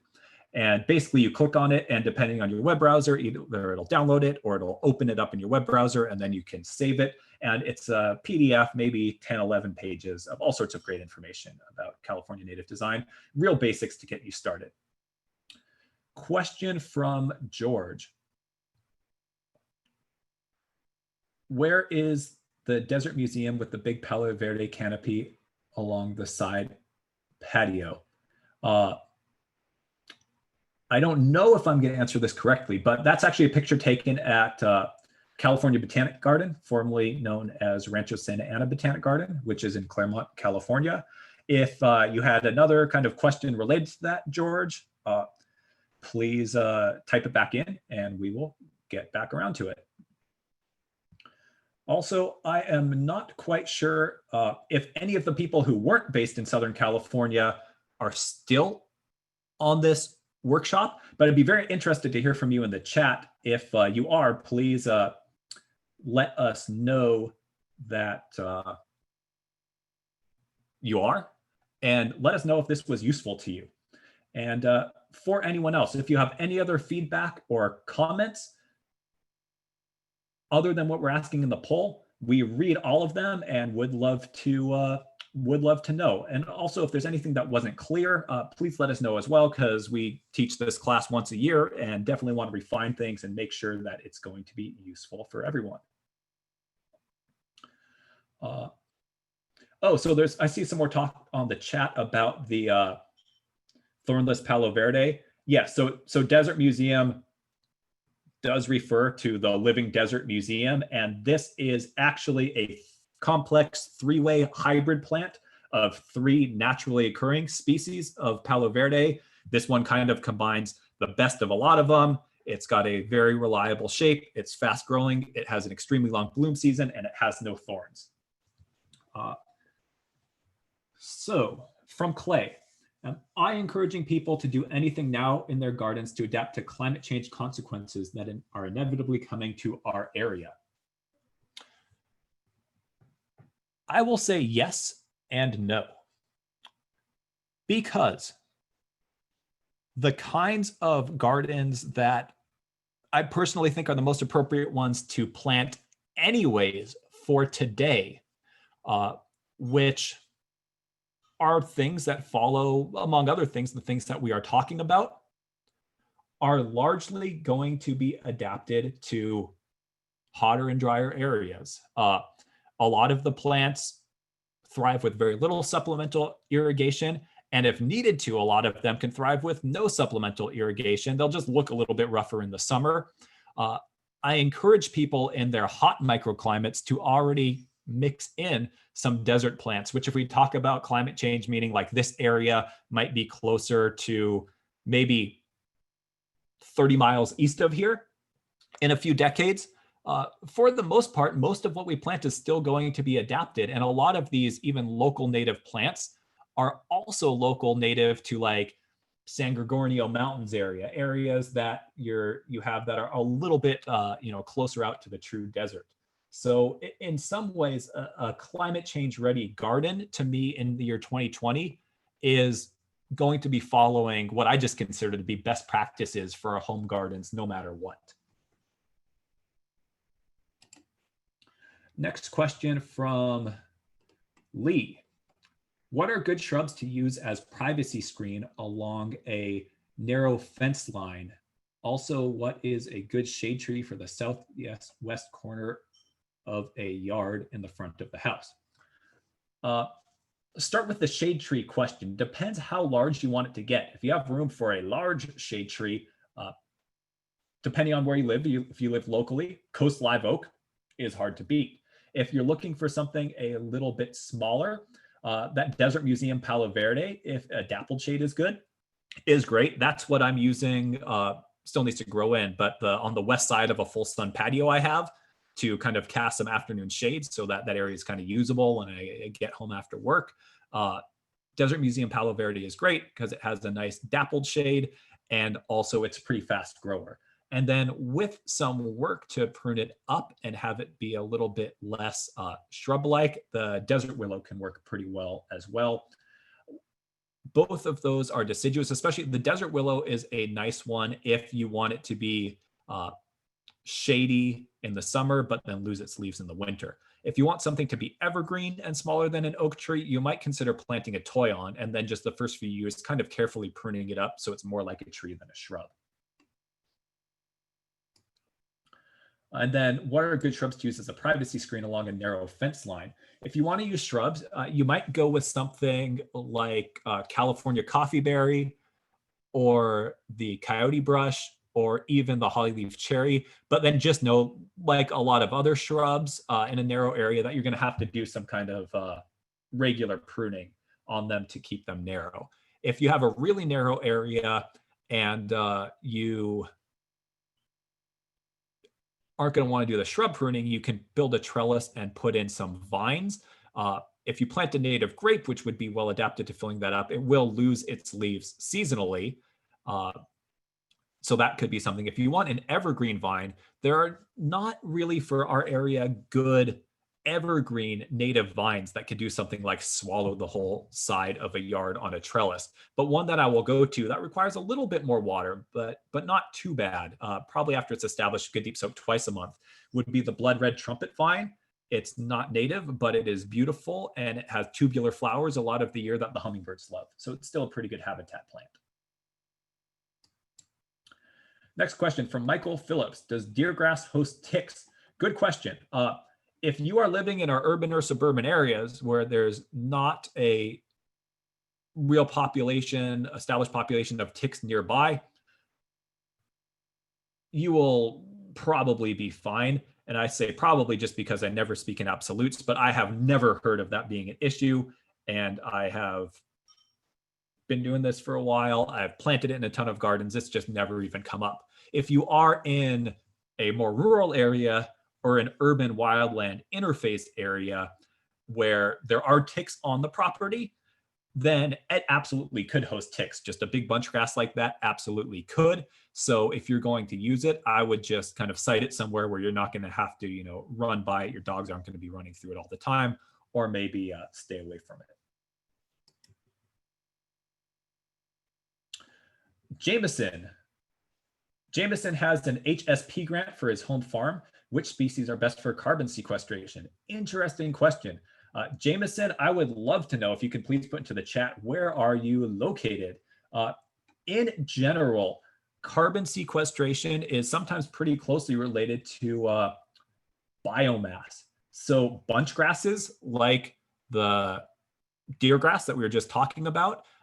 Also, another common one for home landscapes is Lama's Canyon Prince or Canyon Prince Wild Rye.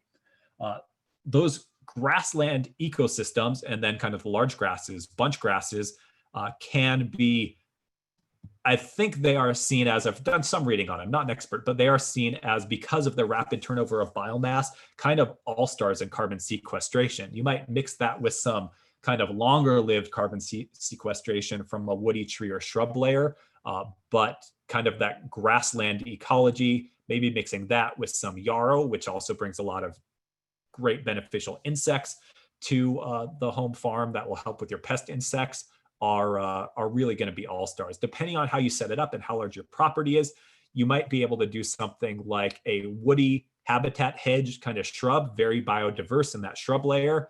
And then in front of that, maybe you'll have a layer a few rows deep with the native grasses.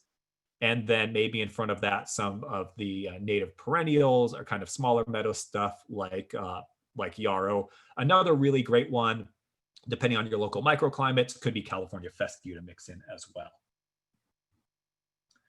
well. So moving on. Michael Phillips, how does fire danger change our planning processes? Great question. If you are in, again, one of those high fire danger urban wildland interface areas, your main thing that you're going to want to do is, most of these plants that I presented are not ones that are seen as, high fire danger plants. There's a few native plants like chamise that are just really known as highly combustible. The main thing that you're going to want to do is follow recommendations for plant spacing. So in our urban gardens, we can have these very full, very almost lush, full grow in native habitats. Whereas for fire danger, depending on where you are, your local fire agencies are going to have recommendations for, depending on how far away from your house they are, how spaced apart your shrubs should be, with more open space in between to act as fire breaks. And so most of these plants still have potential to be great. More and more people are seeing that native plants that get that kind of good deep once a month irrigation, so they're kept with a little bit more moisture in their biomass, are actually in some ways quite a bit better in certain situations than the exotic plants that people had planted beforehand. So there's a lot more use of native plants in fire-prone areas these days, but there's a lot of detail in the spacing and the plant density, and then again making sure that things get a good once a month soak in the off season, even if you need to drag hoses. But then closer to your house, immediately around your house, that's a great place for vegetable gardens, or again, working with the density fruit trees, things that are going to be much more regularly watered, or maybe things like, if you want to work with native plants, things that get a little bit more irrigation, more like a moisture meadow ecology. So thinking about low grasses that get moisture, again, like that yarrow, things that maybe some small things like penstemons, other things like that, and then the larger shrubs and trees farther out. And definitely your local fire district should be able to provide you with additional information. And then also there is a kind of Southern California local expert on firescaping, is sometimes what it's called. His name is Douglas Kent. He has a book about firescaping. I think it either was recently reissued or is about to be. And then locally, he has been teaching firescaping online workshops for a lot of the local water districts. Our local area has not had one with him yet. it's been talked about to be a regional collaboration to bring him out here. But I would search for Douglas Kent and maybe Firescaping or Douglas Kent and Landscaping on YouTube, because I know he's done one recently in Topanga. I think he either just did one or is doing one in Malibu. And a lot of those areas and those water agencies are posting their workshops online on YouTube as well. So you might be able to check that out. And then check with your local fire district. The exact recommendations might be slightly different, but the kind of broad strokes are going to be very similar. Moving on to Lucy's questions. What are the best native plants for shady areas under trees? So first thing would be, so there's a lot of good ones. Definitely check out In Valley Garden Planner or Calscape, and they all have multiple search criterias. So, check native plant, shade, see what comes up. If it is true, like full shade, no direct sunlight, one of my very favorites for underneath trees is evergreen currant, sometimes called Catalina perfume. But if it does get like that, shade most of the day, but kind of direct sunlight from a weird angle in the afternoon, it can burn. Really needs quite a bit of shade. Some of the dwarf coffee berries are good if it's a large enough shady area that you can have some shrubs. For grasses, California fescue is one of my favorite. If it's kind of light shade, yarrow can be good. And we have a California native strawberry that's really good in the shade as well, would be some of my favorites. And can I talk more about native seeds for shaded areas? So kind of doing a larger area from seed. Perennials from seed can be kind of tricky, especially if it's a shaded area and there's like a lot of leaf litter. So if we're talking about underneath an established oak canopy, that's kind of difficult. You never want to remove the leaf litter from underneath that canopy, because as that litter breaks down, there's going to be this interface area that's highly organic, and there's feeder roots there, and you don't want to start really changing drastically, removing that to have an open soil surface to plant plants from seed. That could be detrimental.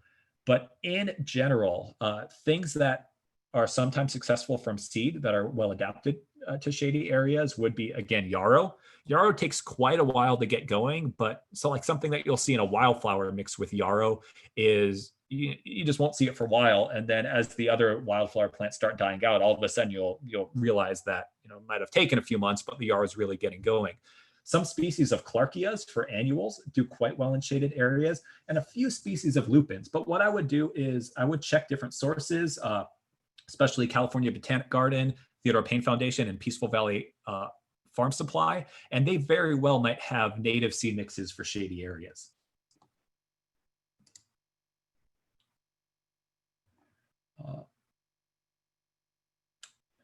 And that, I think, has pretty much gotten through it. If anyone has any last questions, put them into the Q&A right now. Thank you so much for joining us, and definitely check out our upcoming workshops if you don't already get our workshop schedule. I will type into the chat right now a quick link that will bring you directly to our Eventbrite page again, where you can see what we have coming up. If you are kind of new to thinking about kind of landscape renovation, kind of more sustainable gardening, maybe you're thinking about taking out a lawn and moving in this direction, I would highly encourage you to join us for our next run of the Landscape Transformation Basics workshop. It's 2.5 hours, just gives you all the first things you should be thinking about. We'll definitely then provide some more relevance and help you understand the order of operations to be thinking about things. That's coming up. I believe it's July 16th, but definitely check the Eventbrite. And you can get there by going to cbwcd.org/waterwise workshops, which I'm typing into the chat right now. And with that, question from Susan that just came in. What are your recommendations for killing grass this summer to prepare my backyard for a native garden?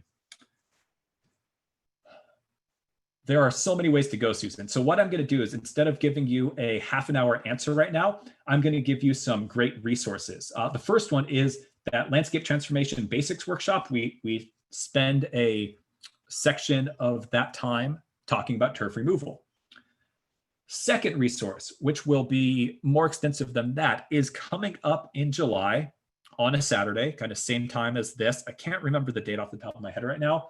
We have a class coming up that is something like Killing Your Lawn the Right Way, where we are going to do almost 3 hours of just killing turf, looking at different situations and why different techniques might be most appropriate to different situations. So I encourage you to either join us for that, or like this, we'll be recording it to YouTube and then posting that online afterwards. So you'll be able to check it out after. And then finally, if you are thinking about doing it, one thing you should be also thinking about are the rebates available for turf removal from the Metropolitan Water District, starting at $2 a square foot for removing turf and putting in a landscape that meets their requirements, which is pretty easy to do, but you do need to know some stuff. So we cover all of those requirements as part of that landscape transformation basics workshop. Missy just typed in solarize, which is covering that lawn with clear plastic and basically steam sterilizing everything. We talk about that technique and how to do it in that workshop.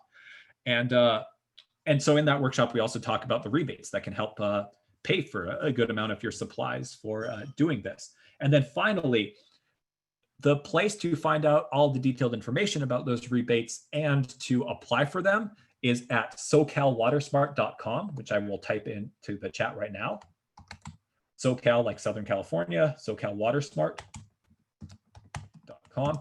And if you go there and you go to residential rebates, I think it's available rebates, turf replacement rebate, they have a lot of cool little videos that give you some good information, with the one caveat being that those videos make it sound maybe a little bit easier than it often is in certain situations. So if you're available, I would encourage you to join us for some of those other workshops, because we kind of really get into some of the nitty gritty, try to set you up for success the best we can. And it looks like that is everything. So with that, we will wrap up for the day. Thank you so much for joining us. Thank you all for the 28 people that stayed that extra half an hour to get through all the questions and answers with us. And with that, we will say, hope to see you next time, and look next week for the postings of the YouTube videos and the other resources and all of that. Have a good rest of your weekend.